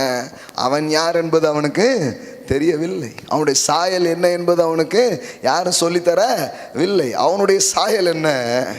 தேவன் இவ்வளவா இவ்வுலகத்தில் அன்பு கூர்ந்து தன் சொந்த குமாரனையே கொடுத்தார் என்று சொல்லப்படுகிற தேவ சாயலுக்கு அவன் சொந்தக்காரனா இருக்கிறான். ஆமென். எல்லாம் சொல்லுங்க, என் தேவன் கொடுக்கிறவர். தேவனுடைய சாயல் என்ன? வேதவசனம் சொல்லுகிறது, யோவான் 3:16 சொல்லுகிறது, God gave his only begotten son Jesus. பாவப்பட்ட உலகத்துக்கு, கெட்டு போன உலகத்துக்கு கடவுள் எதை கொடுத்தாரா? தன் சொந்த மகனையே கொடுத்தார். எல்லாம் சொல்லுங்க, சொந்த மகனை கொடுத்தார். ஆமென். He is a giver. Amen. எந்த அளவு கொடுத்தார்? ஒரு பாவிக்கு தன் பாச மகனை என்ன பண்றாரு? பரிசாக கொடுத்தார். God is a giver. இப்போ இந்த சாயலை ஒரு மனுஷன் பார்க்கும்போது, இந்த அன்பை ஒரு மனுஷன் புரிஞ்சுக்கும் போது அவனுக்குள்ள கூட அந்த சாயல் என்ன பண்ணப்படுகிறது? மறுபடியும் ஆக்டிவேட் பண்ணப்படுகிறது. எல்லாம் சொல்லுங்க, ஆக்டிவேட். அது வரைக்கும் அது ஆக்டிவேஷன்ஸ்லேயே இல்லை. நம்ம சபையில் கூட நிறைய பேர் சொல்லியிருக்கிறாங்க. குறிப்பாக ஒருத்தர் சொன்னார், பிரதர் இயேசு என் வாழ்க்கையை மாற்றினாருங்கிறதுக்கு ஒரு பெரிய அடையாளம் என்ன பிரதர் அப்படின்னு கேட்டேன். அவர் சொன்னார், அது வரைக்கும் என்ன மாதிரி கருமி யாருமே கிடையாது, ஆனால் இப்போ எவ்வளவு கொடுக்குறேன்னே எனக்கு தெரியல பிரதர், கொடுத்துக்கிட்டே இருக்கிறேன் அப்படிங்கிறார். ஆமே, கொடுத்துட்டே இருக்கிறேங்கிறார். பாருங்க, சும்மா ஞானஸ்தானம் எடுக்கிறதும் பேரை மாற்றிக்கிறதும் கிறிஸ்தவ மாற்றம் இல்லை, ஸ்வாபம் மாறுறது. எல்லாம் சொல்லுவாங்க ஸ்வாப மாற்றம், அதுதான் மாற்றம். சும்மா சட்டையை மாற்றிக்கிறது கிடையாது. கிறிஸ்துவினுடைய அந்த சுவிசேஷத்தின் வல்லமை, அந்த கிருபையினுடைய வல்லமை உங்களுக்குள்ள போச்சுன்னா அந்த இழந்த சாயல் மீண்டும் வரும். அந்த இழந்த சாயல் மறுபடியும் உங்களுக்குள்ள உருவாயிடும். அது என்னன்னா, நானும் கொடுக்கணுங்கிற அந்த எண்ணம் உள்ள என்ன பண்ண ஆரம்பிச்சிடும், வர ஆரம்பிச்சிடும். அதுதான் சாயல். இப்போ அந்த சாயலை வெளிப்படுத்த தான் தேவன் தன் குமாரனை அனுப்பினார். இப்போ அவர் இந்த பூமிக்கு ஜீவனை கொடுத்தார், சுகத்தை கொடுத்தார், பலத்தை கொடுத்தார், மனதுருக்கத்தை கொடுத்தார், மன்னிப்பை கொடுத்தார், மக்களுக்கு விடுதலையை கொடுத்தார், மக்களுக்கு ஆறுதலை கொடுத்தார், நம்பிக்கையை கொடுத்தார். He gives something. He is always, அவர் எப்போதுமே எதையோ ஒன்றை கொடுத்து கொண்டே இருக்கிறார். ஆமென். அதுதான் காட்ஸ் நேச்சர். பாருங்க, அதுதான் அவருடைய தன்மை. தப்பு பண்ணிட்டு வந்தாலும் மறுபடியும் கொடுக்கறத ஸ்டார்ட் பண்ணிடுவார். கொடுத்ததெல்லாம் கொண்டு போய் அழிச்சிட்டு வரான் ஒருத்தன். இப்போ என்ன பண்ண, அவனை மறுபடியும் அவனுக்கு கொடுக்க ஆரம்பிக்கிறாரு. ஹலோ, இவனை எப்படி மாத்துறது? மறுபடியும் கொடுத்துதான். ஹல்லேலூயா. நம்மளா இருந்தா விருந்தா வைப்போம், மருந்து வச்சிருப்போம். அவர் விருந்து வைக்கிறார். எல்லாம் சொல்லுங்க, கிவர். பேதுருடைய வாழ்க்கை எப்படி மாத்தினாரு? கொடுத்து தான் மாத்தினாரு. ஒரு மீன் கூட கிடைக்கல, போட்டை நிரப்பிட்டார். இப்போ அவனுக்குள்ள ஒரு கன்விக்ஷன் வருது. யாக்கோபு அவன் அண்ணனை சொரண்டி, அண்ணனை ஏமாத்தி, பாருங்களேன், மனுஷனுக்கு இந்த ஆசீர்வாதம் நன்மைலாம் வேணும்னு தெரியுது, ஆனால் எப்படி பெறுறதுன்னு தெரியாததுனால தப்பான வழியில் பெறதுக்கு என்ன பண்ணுறாங்க மனிதர்கள் முயற்சிக்கிறாங்க. அதனால தான் நான் சொல்லுவேன், செல்வ செழிப்பை தேவன் தருகிறாரு நம்ம பேசலைன்னா நம்ம விசுவாசிகள் கூட அந்த வேலையை தான் பார்த்துட்டு இருப்பாங்க. புரியல கொஞ்சம் பேருக்கு. என் கூட 2 பேர் ஆமேன்னு சொல்கிறீங்களா? பேசுனது புரியலன்னா மறுபடியும் சொல்கிறேன். யாக்கோபு மாதிரி வேலையை இன்னைக்கு விசுவாசிகள் கூட செய்வாங்க. எப்போ? இந்த நன்மை செழிப்பெல்லாம் கர்த்தர் எப்படி தராருன்னு கற்றுக் கொடுக்கலன்னா தப்பான வழியில் பெற முயற்சிப்பார்கள். சரியான வரியில் எப்படி வருதுன்னு நம்ம கற்றுக் கொடுக்காத வரைக்கும் மக்கள் தப்பான வழியில் என்ன பண்ண ஆரம்பிப்பாங்க, பெற முயற்சிப்பார்கள். ஏன்னா தேவை அவ்வளோ இருக்குதுல்ல, அழுத்துது வாழ்க்கையின் தேவைகள், வாழ்க்கையின் காரியங்கள் அவ்வளோ போட்டு நெருக்கடி பண்ணிக்கிட்டு இருக்குது. அப்போ அவன் பார்ப்பான், சரி உண்மையாக இருந்து பார்த்தோம், ஒன்றும் தர்ற மாதிரி இல்லை, சின்னதாக ஒரு கையெழுத்து தானா, சின்னதாக ஒரு ஓகே தானா, அப்போ வந்துட்டா ஓகேன்னு பல்காக வாங்கிடுறான். அப்போ ஊழியக்காரர் திட்டுவார், அவருக்கு ஒரு 10,000 ரூபா காணி கொடுத்துருவோம், அவர் நம்மளை பிளஸ் பண்ணி ஜோம் பண்ணிடுவார். கர்த்தாவே இந்த மகனை ஆசீர்வதிப்பீராக. அதுக்கு முன்னாடி தான் லஞ்சம் வாங்கினா சாபம் வரும் அப்படின்னு சொன்ன ஊழியக்காரரையே கொண்டு போய் காணி கொடுத்துருவான். கொடுத்து அவர் வாயிலே ஆசீர்வாதத்தை வேண்டு வந்துடுவான். எப்படின்னா அவருக்கு எப்படி லஞ்சம் கொடுக்கணும்னு தெரியும் பாருங்க. புரியுதுங்களா உங்களுக்கு? அமைதியே கேட்டுட்டு இருக்கீங்க, வேற மாதிரி இதெல்லாம் மேட்ரு இது. ஆமாம். அப்போ அதனால தான் இது வந்து சொல்லித்தரணும்னு நான் சொல்கிறேன். நான் இப்போ அந்த யாக்கோபை எப்படி கர்த்தர் மாற்றினாரு? டிவியில் ஒரு நாள் போட்டு விட்டாங்க நம்ம பிரசங்கம், யாக்கோபை ஆண்டவர் ஆசீர்வதிச்சே மாற்றினாரு. அதானே உண்மை. நான் எப்படிங்க எப்படி போடலாம்? அப்புறம் நான் அடித்தா மாற்றினாரு, அவனுக்கு கொடுத்தாரு கொடுத்தாரு கொடுத்தாரு கொடுத்து கொடுத்து கொடுத்து அவன் வாழ்க்கையை மாற்றிட்டார். ஆமென். எல்லாம் சொல்லுங்க, என் தேவன் கொடுத்தே மாற்றுவார். ஹல்லேலூயா. ஆசீர்வதித்தே மாற்றுவார். ஆமென். அதான் நடந்தது பாருங்க. அப்போ சரியான வழியில் செல்வம் எப்படி சேரும் என்பது தெரியவில்லை என்றால், செல்வம் தேவைப்படுகிற எல்லோரும் ஒரு தவறான வழியில் அதை சேர்க்க முயற்சி செய்வார்கள். அதை தடுக்கவே முடியாது, அது நடந்துதான் தீரும். நல்ல இன்பங்கள் எப்படி வருகிறது, அதில் வாழ்வது எப்படின்னு தெரியாத வரை மனிதர்கள் தவறான இன்பத்திலே போய் வாழ்ந்து கொண்டு தான் இருப்பார்கள். ஒன்றும் உங்கள் கண்ணுக்கு முன்னாடி தெரியாது, மறைமுகமாக பண்ணுவாங்க. தான் உண்மை. உண்மை. ஒரு என்டர்டைன்மெண்ட், ஒரு நல்ல விதமான சந்தோஷம் ஒரு மனுஷனுக்கு தேவைப்படுது. அது நல்ல விதமாக எப்படி பெறணும்னு தெரிலன்னா அப்போ கண்டிப்பாக என்ன பண்ணுவான்? ஏன்னா அவன் உருவாக்கப்பட்டதே ஒரு இன்பத்தில் வாழ்வதற்கு. அந்த அந்த அந்த இன்பம் எதுன்னு தெரியாத போது அந்த இன்பத்தை வேற எங்கேயோ தேடி போவோம். அதுபோல தான் நன்றாக இருக்கிறது, ஆசீர்வாதமாக இருக்கிறது, வெற்றியாக இருக்கிறது, செழிப்பாக இருக்கிறத குறித்து வேதாகமம் வழியையும் தேவன் அதை எப்படி தருகிறார் என்பதையும் சொல்றது மாதிரி மனுஷனை பரிசுத்தப்படுத்துகிற ஒரு பிரசங்கம் இல்லவே இல்லைன்னு நான் இன்னைக்கும் ஆழமா நம்புறேன்.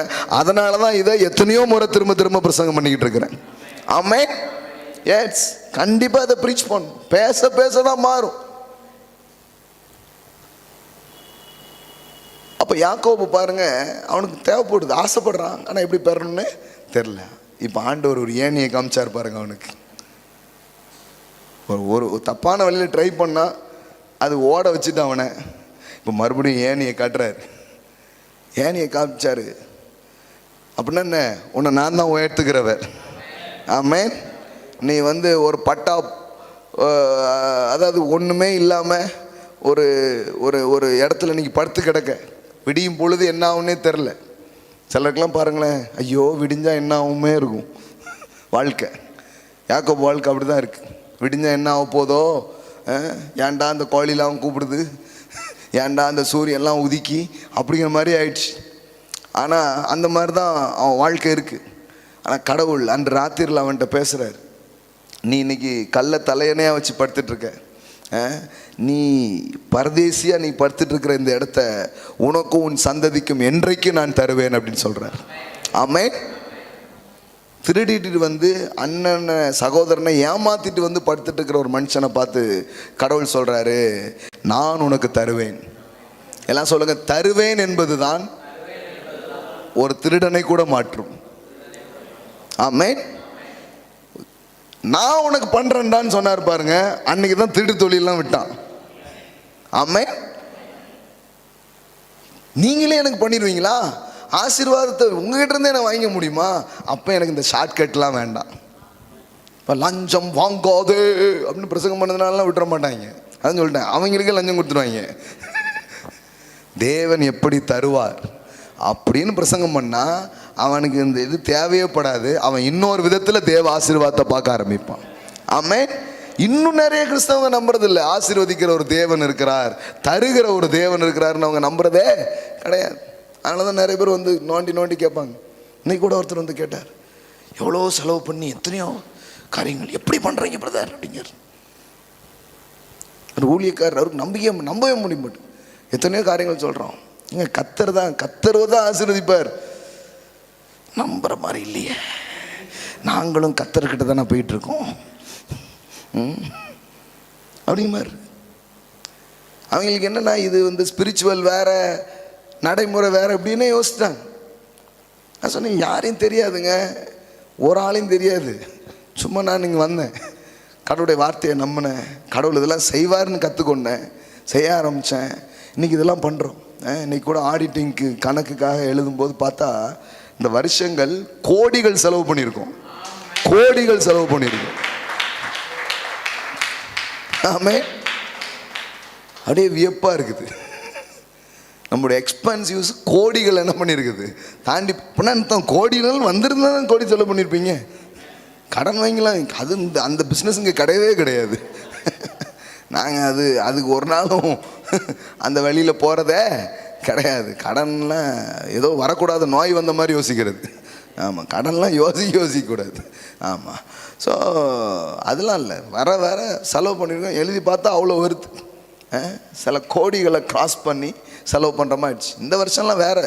இந்த வருஷம் இப்போ மாறுது பாருங்களேன். இப்போ வந்து மாதம் கோடி ஆகிடணுமே, மாதம் பல கோடிகள் கையாண்ட மாதம் அப்படிங்கிற மாதிரி கர்த்தர் மாற்றிடுவார். நான் நம்புகிறேங்க, நான் சொன்னேன், இப்படித்தான் நாங்கள் நம்பியிருக்கிறோம், இப்படி தான் விசுவாசிக்கிறோம், இப்படி தான் தேவனை பார்க்குறோம். ஏன்னா தேவனுடைய வார்த்தை சொல்லுகிறது, கோடா கோடியாய் சொல்லுகிறது, 1000 மடங்குங்கிறாரு, 100 மடங்குங்கிறாரு. கடவுள் இப்படி பல மடங்குகளிலே ஆசீர்வதிக்கிற கடவுள். ஆமென். எல்லாம் சொல்லுங்கள், கர்த்தர் கொடுக்கிறார். பாருங்க, அந்த ஏணிக்கு மேலாக கர்த்தர் நின்று, நான் உன் தகப்பனாகிய ஆபிரகாமின் தேவன், ஈசாக்கின் தேவன் அப்படின்னா என்ன? உனக்கு தெரியல பத்தியா? உன் தாத்தாட்ட போய் கேட்டிருந்தானே சொல்லியிருப்பார். உன் தாத்தா ஒன்றுமே இல்லாமல் இருந்தார், அவரை கூட்டிட்டு வந்து சீமானா மாற்றினது நான். ஆமென். ஐஸ்வர்யவன் ஆக்கினது நான். ஆபிரகாம் யாக்கோபு பாருங்க, 2 தலைமுறை கடந்த உடனே கதை மறந்துட்டாங்க. யாக்கோபுக்கு அந்த கதை மட்டும் தெரிஞ்சிருந்தா அவன் போய் அண்ணனுக்கு கூழு காய்ச்சி கொடுத்து ஏமாத்திட்டு இருப்பானா? இங்கே நிறைய பேர் குடிக்க வச்சு சொத்து எழுதி வாங்கிடுவாங்க. புரோட்டா எப்படிலாம் ஏமாத்தின கதைகள் இருக்குது பாருங்க. அப்போ இவனுக்கு தெரியல, இவனு நினச்சிட்டான், அது எங்கள் தாத்தா காலத்தில் ஆண்டவர் பண்ணார், இப்போல்லாம் பண்ணுவார் ஐயா, இப்போ கூழை காய்ச்சி கொடுத்து இன்னைக்கு இந்த பையன்ட்ட சொத்தை வாங்கலைன்னா பாரு அப்படின்னு ஒரு ஏமாற்று வழி அவன் கையாளுறான். கடவுள் சொல்கிறாரு, ஆபிரகாம் போயிட்டாரு, ஈசாக்கு போயிட்டாரு, ஆனால் நான் இன்னைக்கும் இருக்கிறேன். நான் ஆபிரகாமின் தேவனும் ஈசாக்கின் தேவனும். வர நாட்களில் இந்த சம்பவத்துக்கு அப்புறம் எப்படி ஆயிட்டு? யாக்கோபின் தேவன் மாத்திட்டாரு. ஆமென். ஹல்லேலூயா. ஆமென். இன்னைக்கு சாயங்காலம் கேட்டுட்டு இருக்கீங்க, நாளைக்கு உங்க பேரை வச்சு ஆண்டவர் சொல்லுவார், நான் இந்த சரவணனின் தேவன், நான் சாமின் தேவன், நான் இங்க இருக்கிற ஒவ்வொரு பிள்ளைகளுடைய ஜானுடைய தேவன். ஆமென். அப்படின்னு உங்களை காமிப்பார் அவரு. ஆமென். நான் ஆபிரகாமின் தேவனும் ஈசாக்கின் தேவனாகிய கர்த்தர். இதெல்லாம் ஏன் சொல்லி தராரு? நீ படிச்சு பார்த்துருக்கியா ஒழுங்கா? ஆபிரகாமை பெரிய ஆளாக்குனதுன்னா சரி, ஆபிரகாம் விடு, உங்க அப்பாவை பத்தி உனக்கு தெரியுமா? ஈசாக்கு பத்தி தெரியுமா? பஞ்ச தேசத்துல வாழ்ந்தவரை ஆசீர்வதிச்சு ஐஸ்வர்யவனாக்கி அந்த ஊர் பெலிஸ்தன்லாம் பொறாமப்படுற அளவுக்கு நான் பெரிய ஆளாக்குனப்பா.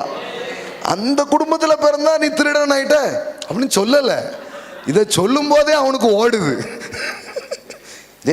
எப்பேற்பட்ட வம்சத்துல வந்த ஆள்டா நீ,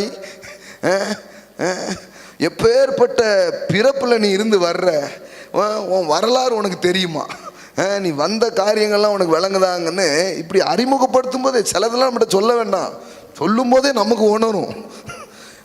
ஆபிரகாமை நான் தான் பெரிய ஆளாக்குனேன், ஈசாக்கை நான் தான் பெரிய ஆளாக்குன்னு சொல்லும் போதே ஐயோ இதை விட்டுட்டு வேற எதையோ நாம பிடிச்சிட்டோமே அப்படிங்கிற எண்ணம் வருது. இப்போ சொல்றாரு, ஒன்றும் கவலைப்படாத, தேவனாகிய கர்த்தர் நீ படுத்திருக்கிற பூமியை உனக்கும் உன் சந்ததிக்கும் தருவேன். அல்லேலூயா. அப்படின்னா என்ன, நீ திருடுறது ஏமாத்துறதுலாம் ஏன் நீ பண்ணிட்டு அழைகிற நாட்டில்?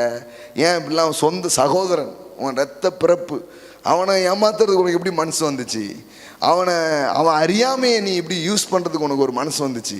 ஏன்னா உனக்கு தெரியல, ஆசீர்வாதத்தின் வழி தெரியலை, செழிப்பின் வழி தெரியலை, பெருக்கத்தின் வழி தெரியலை. இன்னைக்கு மனுஷன் போட்டு ஒடுக்கிக்கிட்டு இன்னொருத்தனுக்கு எதிராக கேட பண்ணுறதுக்கு காரணம் என்ன? ஆசீர்வதிக்கிற தேவன் தெரியும். அதனால தான் ஆசீர்வாத பிரசங்கம், செழிப்பின் பிரசங்கம் தான் கெட்டு போன மனுஷனை எல்லாம் காப்பாற்றுற பிரசங்கமாக இருக்குது பாருங்க. சும்மா கிடையாது இது. சில ஏதோ ப்ராஸ்பரிட்டி பேசுகிறார்கள், ப்ராஸ்பரிட்டி பேசல, தொலைஞ்சிச்சு, வேற மாதிரி போய்டும் மனுவம் இருக்கும். சபைக்குள்ள நமக்கு பணம் முக்கியமல்ல அப்படின்னு சபையில பேசுறதுக்கு நல்லா இருக்கும். சபை விட்டு வெளியில போனவொடனே எல்லாம் எக்ஸ்பென்சிவ் தான். சபைக்கு வரணும்னாலே காசு செலவு பண்ணுமே. ஹலோ, அல்லேலூயா, பிரைஸ் எல்லாம். சர்ச்சுக்கு போற ஒரு டிக்கெட் கொடுங்கன்னு கொடுத்தாங்களா? அப்படி எங்கேயா டிக்கெட் தராங்களா உங்களுக்கு? பிரைஸ் எல்லாம், ஆலயத்துக்கு போகிறேன், பெட்ரோல் போடுங்க அப்படின்னு போட்டுருவாங்களா? கவனமாக இருந்துக்கணும். நம்ம ஊர்லாம் பெட்ரோல் அப்புறம் மேலே அடிச்சிருவாங்க, யாருக்கிட்ட வந்தீங்க அப்படின்ட்டு. நானே காடனை வாங்கி வட்டிக்கு வாங்கி பெட்ரோல் பாலுக்கு வச்சா அவன் இன்னொரு டென்ஷனில் உட்காந்துட்டு இருப்பான். புரியுதா உங்களுக்கு? அவங்க இன்னொரு டென்ஷனில் இருப்பான். ஃபஸ்ட்டு சொல்லி பாருங்க, நாங்கள் எங்களுக்கு டிக்கெட் தாங்கன்ட்டு தரமாட்டாங்க, கண்டிப்பாக தரமாட்டாங்க. அப்போ சும்மா வீண் வைராக்கியெல்லாம் பேசக்கூடாது. ஆலயத்தில் நின்றுக்கிட்டு அதெல்லாம் முக்கியம் இல்லை. ரொம்ப முக்கியங்க. மனுஷனுக்கு ஒவ்வொரு நாள் முக்கியம். நமக்கு தேவை, அநேகரை ஆசீர்வதிக்க அது நமக்கு தேவை. ஆமென். ஆமாம், பாருங்கள், இந்த வாரத்தில் மட்டும் பாருங்கள், இங்கே ஒரு 100 பிள்ளைங்க படிக்காங்க ஃப்ரீயாக. அதில் சில பிள்ளைங்க, ஒரு 3 பிள்ளைங்க விசாரிக்கும்போது ஸ்கூலுக்கு போகல, அவங்க அப்பா அம்மா வேலைக்கு, ஏதாவது வீட்டு வேலைக்கு எதுக்காக போங்கன்னு அனுப்பி வைக்கிறாங்க. அதுக்கான வேலையெல்லாம் நடந்துகிட்ருக்கு. ஒரு வாரம் 10 நாளாக இருக்குது. எங்களுக்கு தெரியாது, திடீர்னு இந்த செய்தி காதுக்கு வந்துச்சு. என்னென்னு கேட்டால், 3 பிள்ளைங்களும் ஸ்கூல் ஃபீஸ் கட்டலை, ஸ்கூலுக்கு போகல, நுப்பாட்டியாச்சு. அவங்க அப்பா ஒரு உடம்பு சரியில்லாத நபர், சிகிச்சை எடுத்துக்கிட்டு இருக்கார். அவரும் அவங்க அம்மா சின்ன வேலை பார்த்து வீட்டு செலவுக்கு ஓடுது, ஸ்கூல் ஃபீஸ்லாம் கட்ட முடியல. 10th 12th இன்னொரு சின்ன வகுப்பு படிக்கும், அப்படியே நுப்பாட்டாங்க. பாருங்க, இந்த வாரம் போய் ஃபீஸை கட்டி மறுபடியும் அந்த பிள்ளைங்களை ஸ்கூலில் சேர்த்து அன்றைக்கி படிக்க வச்சுருந்தோம். அன்றைக்கி நீங்கள் வந்திருந்தீங்களா? நீங்கள் வந்த அன்றைக்கி தானே காலையில் போய் கட்டி என்ன பண்ணோம், சேர்த்தோம். பாருங்கள், யோசித்து பாருங்கள், இதெல்லாம் இருந்தால் தான் இதெல்லாம் செய்ய முடியும்.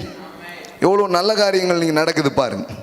அதனால தான் பாருங்கள், ஊழியர்களுக்கு கூட நான் சொல்கிறேன், முதல்ல கர்த்தர் செழிக்க வைக்கிறார், அதை தராருங்கிறத கற்றுக்கோங்க.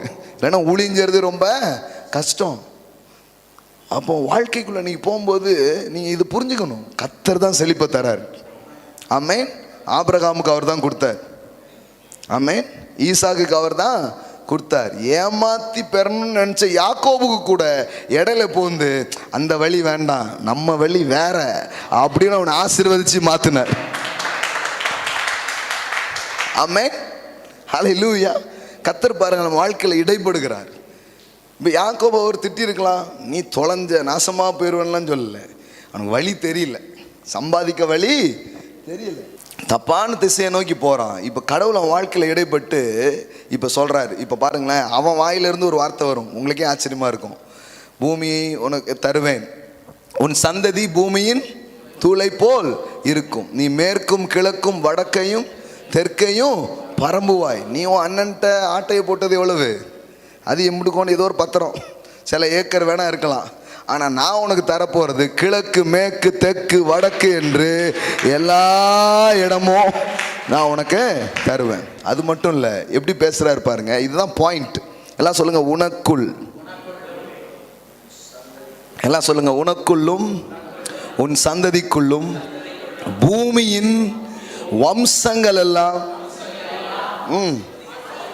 என்ன சொல்றாரு? நீ திருடன் அல்ல, நீ அநேகருக்கு ஆசீர்வாதமா இருக்க அழைக்கப்பட்டவன்.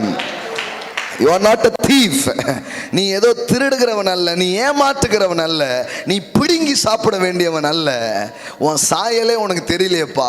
உன் சாயலை உனக்கு நான் சொல்றேன். யாக்கோபு, நீ யாரு? உனக்குள்ளும் உன் சந்ததிக்குள்ளும் பூமியின் வம்சங்கள் எல்லாம் ஆசீர்வதிக்கப்படும். ஆமென். உன்னை ஒரு ஊட்டா இருக்கிறதுக்கு நான் அழைச்சேன். அப்ப இது யாக்கோபுக்கு அது பெரிய ஒரு வெளிப்பாடா இருக்குது பாருங்க. ஐயோ, நம்ம திருடி இதோ பண்ண என்னமோ கிடைச்சிருக்கும். ஆனால் தேவன் சொல்றாரு, இல்லை, என் ஆசீர்வாதம் வேற லெவல். என் ஆசீர்வாதத்தினுடைய லெவலு வேற. அது எப்படி இருக்குது? உனக்குள்ளும் உன் சந்ததிக்குள்ளும் பூமியின் வம்சங்கள் ஆசீர்வதிக்கப்படும். நான் உன்னோடு இருந்து நீ போகிற இடத்தில் எல்லாம் உன்னை காத்து இந்த தேசத்துக்கு உன்னை திரும்பி வர பண்ணுவேன். நான் உனக்கு சொன்னதை செய்யும் அளவும் உன்னை கைவிடுவதில்லை என்றார். யாக்கோபு நித்திரை தெளிந்து விழித்த போது பாருங்க, இதெல்லாம் எதிலே நடக்குது? ட்ரீம்லே நடக்குது. மெய்யாகவே கர்த்தர் இந்த ஸ்தலத்தில் இருக்கிறார், இதை நான் அறியாதிருந்தேன் என்றான். எல்லாம் சொல்லுங்க, இதை நான் அறியாதிருந்தேன். That is a problem. எல்லாம் சொல்லுங்க, இதை நான் அறியாதிருந்தேன். போடுங்க. அவன் பயந்து, இந்த ஸ்தலம் இவ்வளவு பயங்கரமாக இருக்கிறது, இது தேவனுடைய வீடே அல்லாமல் வேறல்ல, இது வானத்தின் வாசல் என்றான். ஆமென். அதிகாலையிலே யாக்கோபு எழுந்து தன் தலையின் கீழ் வைத்திருந்த கல்லை எடுத்து அதை தூணாக நிறுத்தி அதன் மேல் எண்ணெய் வார்த்து அந்த ஸ்தலத்துக்கு பெத்தேல் என்று பெயரிட்டான். பாருங்க, முதல்ல தேவனை தொழுது கொள்ளணுங்கிற ஆர்வம் உள்ள வருது. அல்லே, நான் இங்கே தேவனை ஆராதிக்க வாருங்கள் அப்படின்னு சொல்லும்போது வராத ஆட்கள் எல்லாம் ஐஸ்வர்யத்தை பற்றி பேச ஆரம்பிச்ச பிறகு வந்தாங்க. இப்போ அவங்க ஆராதனைக்கு வராங்க. ஆமென்.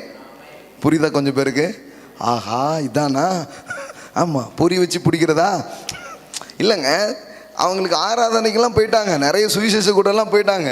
ஆனால் செழிப்பு அதை பற்றி அவங்க காணலை. இப்போ நான் அதை பற்றி பேச ஆரம்பித்ததுக்கப்புறம் அதை கேட்டு ஓ அப்படின்னு சொல்லிட்டு யாக்கோபு மாதிரி அவங்க தூணை கெட்டி தொழுது கொள்ளாங்கிற மாதிரி அப்போ என்ன ஞாயிற்றுக்கிழமை கர்த்தரை தேடணுங்கிறது வந்துடுச்சு. அதுக்கு முன்னாடி நினச்சான், சண்டே நிறைய பிஸ்னஸ் வரும் பிரதர், சண்டே நம்ம அதை பார்க்க போவோம், எதுக்கு போட்டு அங்கே போனால் எக்ஸ்ட்ரா செலவு தான் ஆலயத்துக்கு, இப்படி நினச்சிட்டு இருந்தவர் இப்போ வெளிப்பாடு வந்துடுச்சு. என்ன வெளிப்பாடு? அது வேஸ்ட் கிடையாது, அது it's not wasting time, it is investing time. எல்லாம் விளங்குது நல்லா. ஆமென். பாருங்க, பெத்தேல் என்று அது பேரிட்டான். அதற்கு முன்னே ஊருக்கு என்ன பேரா? லூசுன்னு இருந்திருக்குது பாருங்க ஊர் பேர். இப்போ லூஸ்லாம் சரி ஆகுது, அடுத்தால போடுங்க. அப்பொழுது யாக்கோபு, இப்போ கவனிங்க, தேவன் உனக்கு நான் கொடுப்பேன் தருவேன்லாம் பேசிட்டே இருந்தாரா? இப்போ பாருங்க, இப்போ யாக்கோபு என்ன பேசுகிறான் பாருங்க. யாக்கோபு, தேவன் என்னோடு இருந்து நான் போகிற இந்த வழியில் என்னை காப்பாற்றி உண்ண ஆகாரம் உடுக்க வஸ்திரம் எனக்கு தந்து என்னை என் தகப்பன் வீட்டுக்கு சமாதானத்தோடு திரும்பி வர பண்ணுவார். ஆனால் கர்த்தர் எனக்கு தேவனாய் இருப்பார். நான் தூணாக நிறுத்தின இந்த கல் தேவனுக்கு வீடாகும். தேவரீர் எனக்கு தரும் எல்லாவற்றிலும் உமக்கு நான் தசமபாகம் செலுத்துவேன் என்று சொல்லி பொருத்தனை. இப்போ இது வரைக்கும் திருடனாக இருந்தவன் முதல்ல கொடுக்கறத பற்றி பேசுகிறான் பாருங்க. ஆமென். எல்லாம் சொல்லுங்க, சாயல் மாறுகிறது. ஆமென். இதுக்கு முன்னாடி சீட்டிங், இப்போ டைத்திங். Seating to tithing. இதுக்கு முன்னாடி தந்திரம், இப்போ தசமபாகம். தந்திரத்தால் பிழைக்கலான்னவன் இப்போ என்ன சொல்லிட்டான்? தசமபாகம் தாங்கங்கிறான். தந்திரம்ங்கிறது சுய புத்தியை சார்ந்துக்கிறது, தசமபாகங்கிறது தேவனை சார்ந்துக்கிறது. டைத்திங் என்ன? டைத்திங் ஏன் கொடுக்குறோம்? Giving. What is mean by giving? I depending God, I depending God's grace, I depending God's blessings. தேவ ஆசீர்வாதம் தான் என்னை செழிக்க வைக்கி, அதுக்கு அடையாளமாக நான் கொடுப்பது தான் தசமபாகமாக இருக்கிறது. கடவுள் ஒன்றும் என் பற்ற வச்சு அவர் சாப்பிட்றதில்லை. நான் கொடுக்கும்போது நான் சொல்கிறேன், எனக்கு கொடுத்தவர் நீர். கொடுக்காத போது சொல்கிறேன், நானே பண்ணேன் அப்படின்னு சொல்கிறேன். அவ்வளோதான் விஷயம். கொடுக்கணுமா பிரதர்? அது உங்கள் விருப்பம். நீங்கள் கொடுக்கணும்னு சொல்லும்போது அவர் கொடுத்தாருன்னு சொல்கிறீங்க. அதெல்லாம் என்ன பிரதர், பழைய ஏற்பாடா புதிய ஏற்பாடா? எந்த ஏற்பாடுலாம் தெரியாது. இந்த ஏற்பாடு அவர் வச்சிருக்கிறாருன்னா சாயல், கொடுக்கும் சாயலுங்கிற ஏற்பாடு எந்த ஏற்பாட்டிலையும் மாறினதே கிடையாது. பழைய ஏற்பாட்டிலையும் தேவன் கொடுப்பவர் தான், புதிய ஏற்பாட்டிலையும் தேவன் கொடுப்பவர் தான். ஏற்பாடே இல்லாட்டா கூட கொடுக்கிற சாயல் தேவ சாயல். மனுஷனுக்கு அந்த சாயலை அவர் கொடுத்திருக்கிறார். ஆமென். அதுக்கெல்லாம் சட்டம் போட வேண்டியதில்லை, பிரமாணம் வைக்க வேண்டிய அவசியமே கிடையாது. இப்போ யோசேப்பு விபச்சாரம் செய்யாதபடி ஓடி போனான். கரெக்டா படிக்கிறோமா? விபச்சாரம் செய்யாதிருப்பாயாக அப்படின்னு ஒரு சட்டம் இருந்துச்சா? யோசேப்பு வாழ்ந்த காலத்தில் இருந்துச்சா? விபச்சாரம் செய்தால் பாவம்னு சட்டம் இருந்துச்சா? ஏன்? ஏன்னா அப்போ நியாயப்பிரமாணம். அப்போ ஏன் யோசேப்பு ஓடி போனா? இதெல்லாம் சட்டத்தினால வர்றதில்லை, அவரோடு இருக்கும்போது அந்த சாயல் வெளியில் வருதுங்க. அது மாதிரி எழுதியிருக்கு எழுதலை அது கிடையாது. கிவிங் தான் காட்ஸ் நேச்சர். அவர் நேச்சர் எனக்குள்ளே வந்ததுன்னா நானும் அப்படி ஆயிடுவேன். ஆமென். அந்த 10 20 இப்படிலாம் கிடையாது, கொடுத்துட்டே இருப்பேன் நான். அதுதான் தேவனுடைய சாயல். ஆமென். இப்போ முதல்ல அவன் சொல்கிறான் பாருங்க, தேவரீர் எனக்கு தரும். எல்லாம் சொல்லுங்க, தேவரீர் எனக்கு தரும் எல்லாவற்றிலும். இதுக்கு முன்னாடி தேவன் தருவாருங்கிற எண்ணமே அவனுக்கு கிடையாது. தேவன்லாம் எங்கெங்க தருவார்? நம்ம ஏதாவது பிடிச்சி யாரையாவது ஏதாவது பண்ணி எடுத்தாதான் உண்டுன்னு அவன் நினைச்சான். இப்போ முதல்ல அவன் சிந்தையில் ஒரு மாற்றம் வருகிறது. தேவரீர் எனக்கு தரும் எல்லாவற்றிலும் உமக்கு தசம பாகம் செலுத்துவேன். ஆமென். எல்லாம் சொல்லுங்க, தருகிறதால் செலுத்துகிறேன். செலுத்தும் போது என்ன சொல்லுகிறேன்? நீர்தான் தந்தீர் என்று சொல்லுகிறேன். ஆமென். செலுத்துவேன் என்று சொல்லி பொருத்தனை பண்ணி கொண்டான். ஆமென். அப்போ தந்திரத்தை நம்பினவன் இப்போ எதை நம்புகிறான்? தசம பாகங்களை நம்புகிறான். சீட்டிங்கை நம்பினவன் இப்போ எதை நம்புகிறான்? தைத்திங்கை நம்புகிறான். ஆமென். அவனுக்குள்ள பெரிய ஒரு ஷிஃப்ட் நடக்குது, அவனுக்குள்ள ஒரு பெரிய மாற்றம் நடக்கிறது. அதுபடியே அவன் போகிறான். ஆனால் திரும்பி வரும்பொழுது 2 பரிவாரங்களோடு தேவன் வர வைத்தார். ஆமென். ஹல்லேலூயா. அப்போ பாருங்களேன், ஒரு திருடனை, ஒரு ஏமாத்து பேர் வழியை கடவுள் எப்படி மாற்றினாரு? அவர் வழியில் அவர் ப்ராஸ்பரிட்டி அவனுக்கு சொல்லித்தரார். இங்கே பாருப்பா, இந்தந்த வழியிலெல்லாம் உன் அண்ணனை ஏமாற்றி இப்படியெல்லாம் தந்திரம் பண்ணி ஆசீர்வாதத்தையும் பெறத்துக்கும் அவன் ஏமாத்து வேலை பார்த்தான். பார்த்து தெரியல, அண்ணனை மட்டுமா ஏமாத்தினா? யார? அப்பாவை.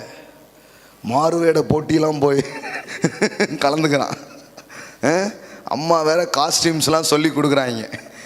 காஸ்டியூம்லாம் போட்டு கடைசியில் பார்த்தீங்கன்னா மெமிக்ரியில் மட்டும்தான் தோற்று போகிறான். மெமிக்ரி மட்டும் கொஞ்சம் வரமாட்டுக்கு.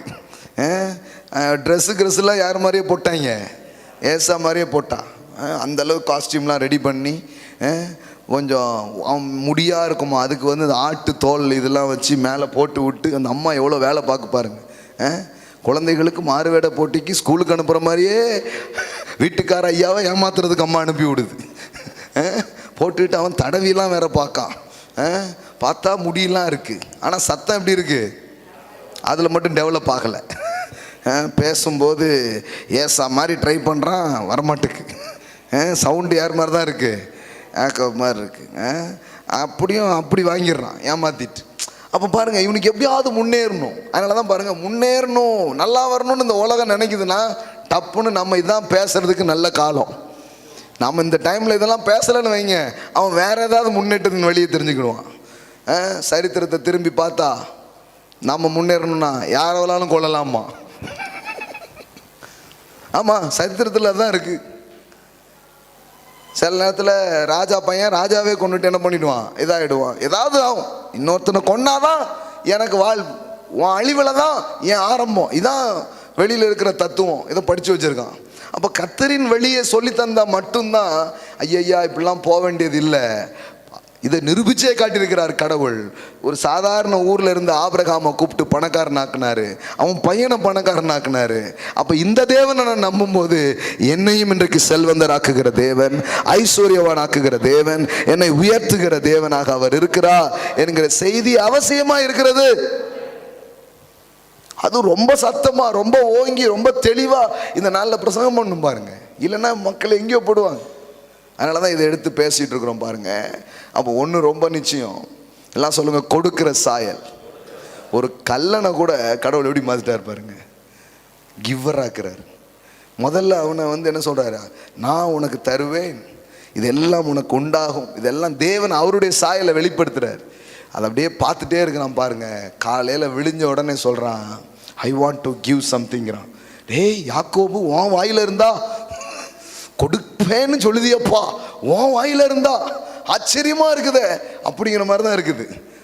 ஏன்னா இரவெல்லாம் பார்த்த சாயல் கொடுக்கும் சாயலா இருக்கிறது. ஆமென். அது பார்க்க பார்க்க அவனுக்குள்ள ஒரு கன்விக்ஷன், ஒரு மாற்றம். அவன் சொல்றான், ஐ வாண்ட் டு கிவ் சம்திங், நான் என் தேவனுக்கு நான் கொடுக்க போகிறேன். அப்போ அந்த யாக்கோபு அப்படி மாற்றப்படுறான் பாருங்க. அப்போ ஒவ்வொரு மனுஷனுக்குள்ளாகவும் தேவன் வைத்த சாயல் இந்த கிவிங் நேச்சர் தான் வைக்கிறாரு. ஆனால் அவன் இடையில நடந்த அந்த எரர் அவனை எப்படி மாத்திடுச்சு? சொந்த சகோதரனை ஏமாத்த, அப்பாவை ஏமாத்த, யாரையெல்லாமோ என்ன வேணாலும் பண்ணலாம். நல்ல காரியங்கள் வெற்றி பெறுவதற்கு இத்தனை லாஸ் அப்படின்னு சொல்றாங்க, இத்தனை சட்டங்கள் அப்படின்னு போட்டுட்டு கடைசியாக ஒரு சட்டம், என்ன வேணாலும் பண்ணு எப்படியாவது வெற்றி பெறு, அதான் கடைசி சட்டம். என்ன ஏதாவது பண்ணி எப்படினாலும் வெற்றியை பெறணும், அதான் கடைசி லா அப்படின்னு வைக்கிறாங்க. அவன் பாருங்க, என்ன வேணாலும் பண்ணி எப்படி வேணாலும் முன்னேறலாங்கன்னு வைக்கிறது மாதிரி பரிதாபமான அழுத்தத்துக்குள்ளே இந்த உலகம் என்ன பண்ணப்படுகிறது, தள்ளப்படுகிறது. இதெல்லாம் பேசணும், இதை பற்றியெல்லாம் சிந்திக்கணும், இதை பற்றியெல்லாம் எடுத்து பதில்களை சொல்ல வேண்டியது ரொம்ப அவசியமா இருக்கு. ஏன்னா அவனுடைய அழுத்தங்கள், வாழ்க்கையின் அழுத்தங்கள், வாழ்க்கையின் தேவைகள் அந்த அளவுக்கு இருக்கு பாருங்க. அப்போ இந்த நேரத்தில் இந்த ஏணியை அறிமுகப்படுத்த வேண்டும். இந்த மாதிரி உயர்த்துகிற தேவனை, ஆசீர்வதிக்கிற தேவனை நாம் அறிமுகப்படுத்த வேண்டும். அறிமுகப்படுத்தினா அவன் இந்த நம்பிக்கையை பெறுவான். அண்ணனை ஏமாத்தினவன், அப்பாவை ஏமாத்தினவன், கடைசியில் பாருங்க அவனை ஏமாத்துறதுக்கு ஒரு மாமனார் இருக்கிறாரு. பொண்ணு கொடுத்து ஏமாத்துறாரு, கடைசியில் சம்பளம் தருவன்லாம் என்ன பண்ணுறாரு, ஏமாத்துறாரு. அவன் பார்க்கான், அவனுக்கே ஒரு டெம்டேஷன், டே நானே பல ஆட்டையை போட்டு வந்தவன் தான், என்கிட்டே என் வேலையை காட்டுறீங்களடா, ரட்சிக்கப்பட்டுட்டேன்னு பார்த்துக்கிறேன். அந்த மாதிரி தான் இருந்தது. கடைசியில் பார்த்தா அந்த லாபானுக்கு முன்னாடி கடவுள் ஒன்று உயர்த்துறார். ஆமென். சிலர் சொல்லுவாங்க, நம்ம மாதிரி என்னதுக்கு பிரதர், உலகம் மாறணும்ல, நாயகன் டைலாக் மாதிரி ஆயிட்டாங்க சிலர்.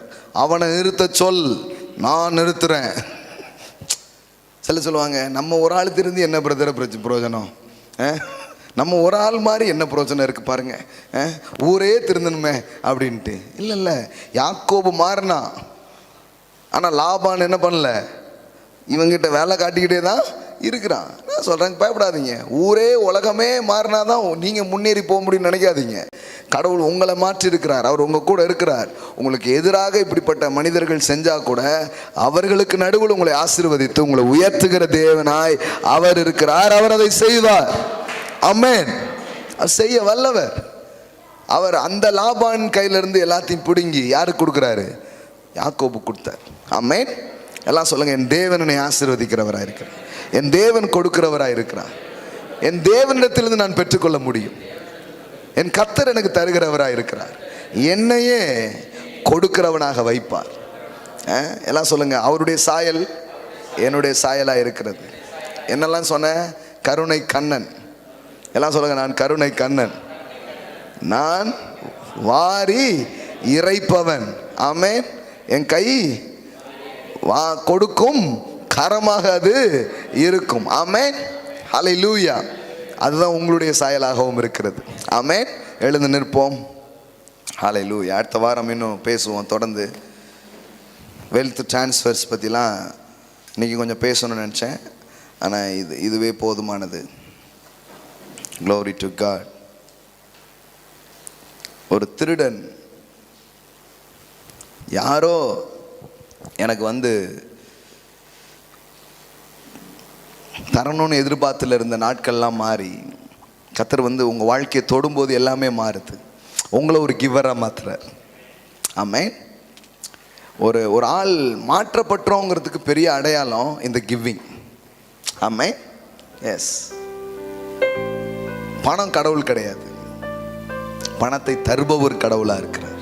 மணி is not God, money is your servant, God is your master. Amen. எல்லாம் சொல்லுங்க, தேவன் எனது எஜமானன், பணம் என் வேலைக்காரன். ஆமென். நீங்க கர்த்தரை நம்பி பாருங்க, கர்த்தரை சார்ந்து பாருங்க, செழிப்பு அவர் உங்க வாழ்க்கையில கொண்டு வருவார், ஐஸ்வர்யத்தை அவர் உங்க வாழ்க்கையில கொண்டு வருவார், கனத்தை அவர் உங்க வாழ்க்கையில கொண்டு வருவார். ஒருவேளை அதை பெறணுங்கிற முயற்சியில தான் மனுஷர்கள் இருக்கிறார்கள். சிலருக்கு சரியான வழி தெரியல, தப்பான வழியை கையாளுகிறார்கள். ஆனா கடவுள் உங்களை வைத்த நோக்கம் அந்த சாயல் வாரி வழங்குற சாயலாக, கருணை கண்ணனாக இருக்கிற சாயல்ல வாழதான் அவர் உங்களை அழைத்திருக்கிறார். ஒருவேளை அந்த சாயல்ல ஒரு கோளாறு நடந்து எப்படியோ போயிருந்திருக்கலாம். மீண்டுமாய் தேவன் நம்முடைய வாழ்க்கையை தூக்குகிற தேவனாய் இருக்கிறார், நம்முடைய வாழ்க்கையை தொடுகிற தேவனாய் அவர் இருக்கிறார். அல்லேலூயா.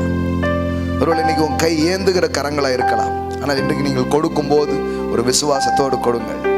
ஆண்டவரே, எனக்குள்ளாய் நீர் வைத்த சாயல் அது வாரி இறைக்கிற சாயலா இருக்கிறது, எனக்குள்ளாக நீர் வைத்திருக்கிற சாயல் கொடுக்கக்கூடிய சாயலா இருக்கிறது. ஹalleluya. I am a giver, I am a giver, I am a giver. இன்னைக்கு ஒரு டிரான்ஸ்ஃபர்மேஷன்ஸ் ஒவ்வொருத்தருடைய நேச்சர்ஸ்ல நடக்கும்படிக்கு நான் ஜெபிக்கிறேன்.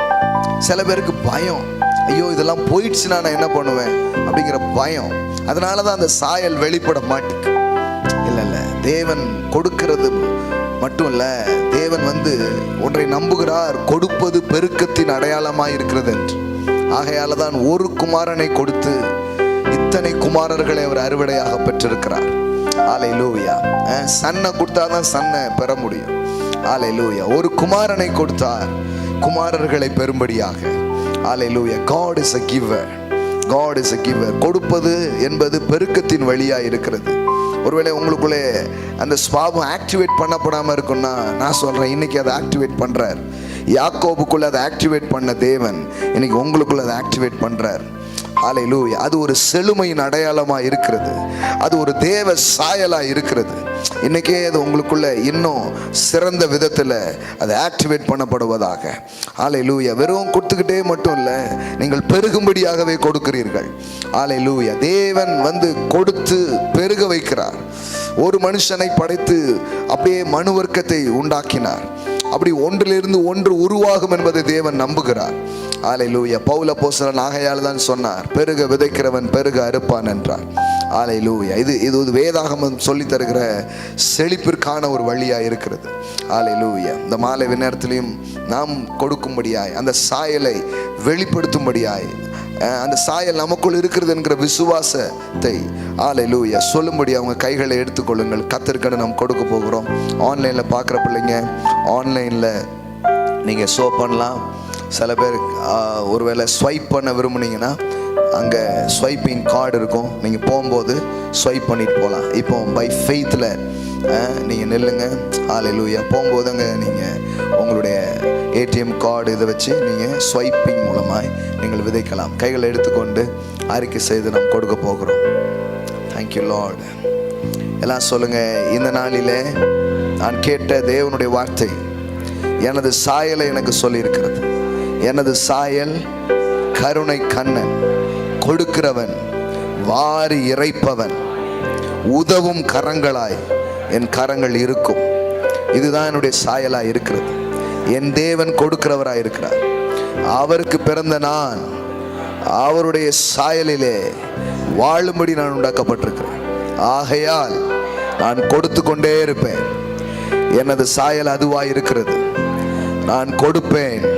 நான் கொடுக்கிறதை என் தேவன் பெருக பண்ணுவார். நான் மீண்டும் கொடுப்பேன், நான் மீண்டும் கொடுப்பேன். எனது வாழ்வே கொடுப்பதற்காக வைக்கப்பட்டிருக்கிறது. இந்த நாளிலே அந்த தெய்வீக ஸ்வாபம் எனக்குள்ளே அளவில்லாமல் செயல்படும்படி நான் அனுமதி கொடுக்கிறேன். இதற்கு பிறகு எனது பொருளாதாரத்திலே மிகப்பெரிய மாற்றங்களை நான் காண்பேன் என்று விசுவாசிக்கிறேன். என் விசுவாசத்தை வெளிப்படுத்தும்படியா நான் கொடுக்கிறேன். இந்த நாள் முதல் கொண்டு அந்த தெய்வீக சாயல் என்னிலே வல்லமையாய் கிரியை செய்கிறதற்காய் தேவனுக்கு நன்றி செலுத்துகிறேன். இயேசுவின் நாமத்தினால் நான் கொடுக்கிற இந்த விதைகளை என் தேவன் ஆசீர்வதிக்கிறபடியினால் என் பொருளாதாரத்திலே நான் இன்னும் பெருக்கத்தை, இன்னும் நிறைவை நான் காண்பேன் என்று விசுவாசிக்கிறேன். நான் வாரி இறைக்கிற அளவிற்கு நான் கொடுப்பேன். என் கை வாரி இறைக்கும் இயேசுவின் நாமத்தினாலே. ஆமென். அப்படியே கையில் வச்சிருங்க. அன்பு தகப்பனே, இந்த மாலையில் இந்த வார்த்தையை கேட்டு விசுவாசித்து, அல்லேலூயா, இந்த போதனையை கேட்டு இன்றைக்கு உள்ளே தன் இருதயங்களை இதோடு இணைத்து கொள்கிற பிள்ளைகளுக்காக நான் ஜெபிக்கிறேன். தகப்பனே, நான் நம்புகிறேன் இன்னைக்கு சாயங்காலம் இந்த மாதிரி ஒரு வார்த்தையை நீங்கள் அனுப்பியிருப்பீங்கன்னா இதுக்கான ஏதோ ஒன்று செய்வீங்க. நான் அந்த நிலையில் இல்லையேன்னு சில பேர் இங்கே இருந்தாலும் அந்த நிலைக்கு உங்களை கொண்டு போக போகிறார். அதுக்கான ஒரு தீர்க்க தரிசன வார்த்தையாக அதை அனுப்பியிருக்கிறார். நான் உன்னை இறைக்கிறவனாக தான் பார்க்குறேங்கிறாரு. நான் உன்னை ஏந்திரவனா பார்க்கல, நான் உன்னை கொடுக்கிறவனா தான் பார்க்குறேங்கிறாரு. உனக்குள்ளே நான் வைத்திருக்கிற சாயல் அதுதான் நான் சொல்கிறாரு. இன்னைக்கே அதை நான் ஆக்டிவேட் பண்ணி விடுறேன் ஆண்டவரே. இன்னைக்கே அவங்க வாழ்க்கையில் இருக்கிற தரித்திரத்தை நான் உடைக்கிறேன். இன்னைக்கே அவங்க வாழ்க்கையில் இருக்கிற பற்றாக்குறையை உடைக்கிறேன். இன்னைக்கே அவங்க வாழ்க்கையில் இருக்கிற கடனை நான் உடைக்கிறேன். இன்னைக்கே அவங்க வாழ்க்கையில் இருக்கிற வறுமையின் வல்லமையை நான் உடைக்கிறேன் இயேசு கிறிஸ்துவின் நாமத்தினாலே. இந்த நாளில் இருந்து அந்த செல்வ செழிப்பின் சாயல்கள் வெளியரங்கமாவதாக, வெளியரங்கமாவதாக, வெளியரங்கமாவதாக. அவர்களுக்குள் இருக்கிற அந்த சாயல் வெளியரங்கமாவதாக, வெளிப்படுவதாக இந்த நாள் முதற்கொண்டு கர்த்தாவே, அல்லேலூயா, இன்றைக்கு கேட்ட வார்த்தையின்படியாக கொடுக்கிறவர்களாய், கருணை கண்ணர்களாய், வாரி இறைக்கிறவர்களாய் வாழ்வு இருக்கட்டும் என்று சொல்லி வாழ்த்துகிறேன் கர்த்தாவே. ரவிதமாய் செய்வதற்காய் நன்றி கர்த்தாவே. எஸ் லார்ட், ஒரு புது இமேஜோட நீங்க எங்களை அனுப்புவதற்காய் ஸ்தோத்திரம். உங்க சாயலை தரிசித்தவர்களாய் நாங்கள் செல்லுகிறதற்காய் ஸ்தோத்திரம். ஆமென் லார்ட், நீர் அவிதமாய் செய்கிறீர், உமக்கு நன்றி. அப்படி முடியாத யாக்கோபைக்கு முடிக்க வைத்தீர் கர்த்தாவே. அந்த யாக்கோபுக்கு உதவி செய்த தேவன், ஆபிரகாமின் தேவன், ஈசாக்கின் தேவன், யாக்கோபின் தேவன், கிழக்கு மேற்கு வடக்கு தெற்கு என்று பரம்ப வைத்த தேவன், ஒரு திருடனாய் எதிர்காலம் தெரியாமல் கலங்கி இரவு கல்லை படுக்கையாய் வைத்துக் கொண்டிருந்த ஒரு யாக்கோபுக்கு உதவின தேவன், இன்றைக்கும் கூட இதை பார்த்து கொண்டிருக்கிற இந்த இடத்தில் இருக்கிற பிள்ளைகள், அடுத்தது என்ன, வாட் நெக்ஸ்ட், நான் எங்கே போவேன், என்ன செய்வேன் என்று கேள்வியோடு இருக்கிற பிள்ளைகளுக்கு இன்றைக்கு ஒரு பலன் உண்டாகட்டும், இன்றைக்கு ஒரு பதில் உண்டாகட்டும் கர்த்தாவே. ஒரு ஏணி, அவர்கள் ஏறி செல்லும் ஒரு ஏணி, அல்லேலூயா, அவர்கள் எதிர்காலத்தை பார்க்கும் சில தரிசனங்கள், சில பார்வைகள் அவர்களுக்கு உண்டாகும்படிக்காக நான் ஜெபிக்கிறேன். Thank you Lord. இன்றைக்கு வெற்று கையோடு வெறும் கோலோடு போனவனை பரிவாரங்களோடு திரும்ப பண்ணின தேவன், இன்னைக்கு ஒருவேளை ஐயோ இதெல்லாம் கேட்கும் போது எனக்கு எவ்வளோ ஆசையா இருக்குது, ஆனா அந்த அளவுக்கு நான் இல்லையேன்னு நினைக்கிற பிள்ளைகள் உண்டு கர்த்தாவே. ஆனா அவர்களுக்கு ஒரு நாளை நீ நியமித்திருக்கிறீர். அவங்க மனசுல இன்னைக்கு எதை நினைத்தார்களோ விரும்பினார்களோ அதையெல்லாம் செய்கிற நாட்கள் இந்த பிள்ளைகளுக்கு வருகிறதற்காய் ஸ்தோத்திரம் ராஜா. Thank you Lord, thank you Lord. அதையெல்லாம் நீர் உறுதிப்படுத்தும்படியாய் அநேக காரியங்களை உங்க வாழ்க்கையில செய்ய போறீங்க. நன்றி செலுத்துகிறோம் ராஜா. அந்த யாக்கோபு வரிசையில இந்த பிள்ளைகளின் பெயர் இடம்பெறுகிறது. நீர் இவர்களின் தேவனா இருக்கிறீர் என்பதை வெளிப்படுத்துகிற நாட்களுக்காய் நன்றி செலுத்துகிறோம். செய்கிறீர், உமக்கு நன்றி. இயேசுவின் நாமத்தினால் பிதாவே, ஆமென்.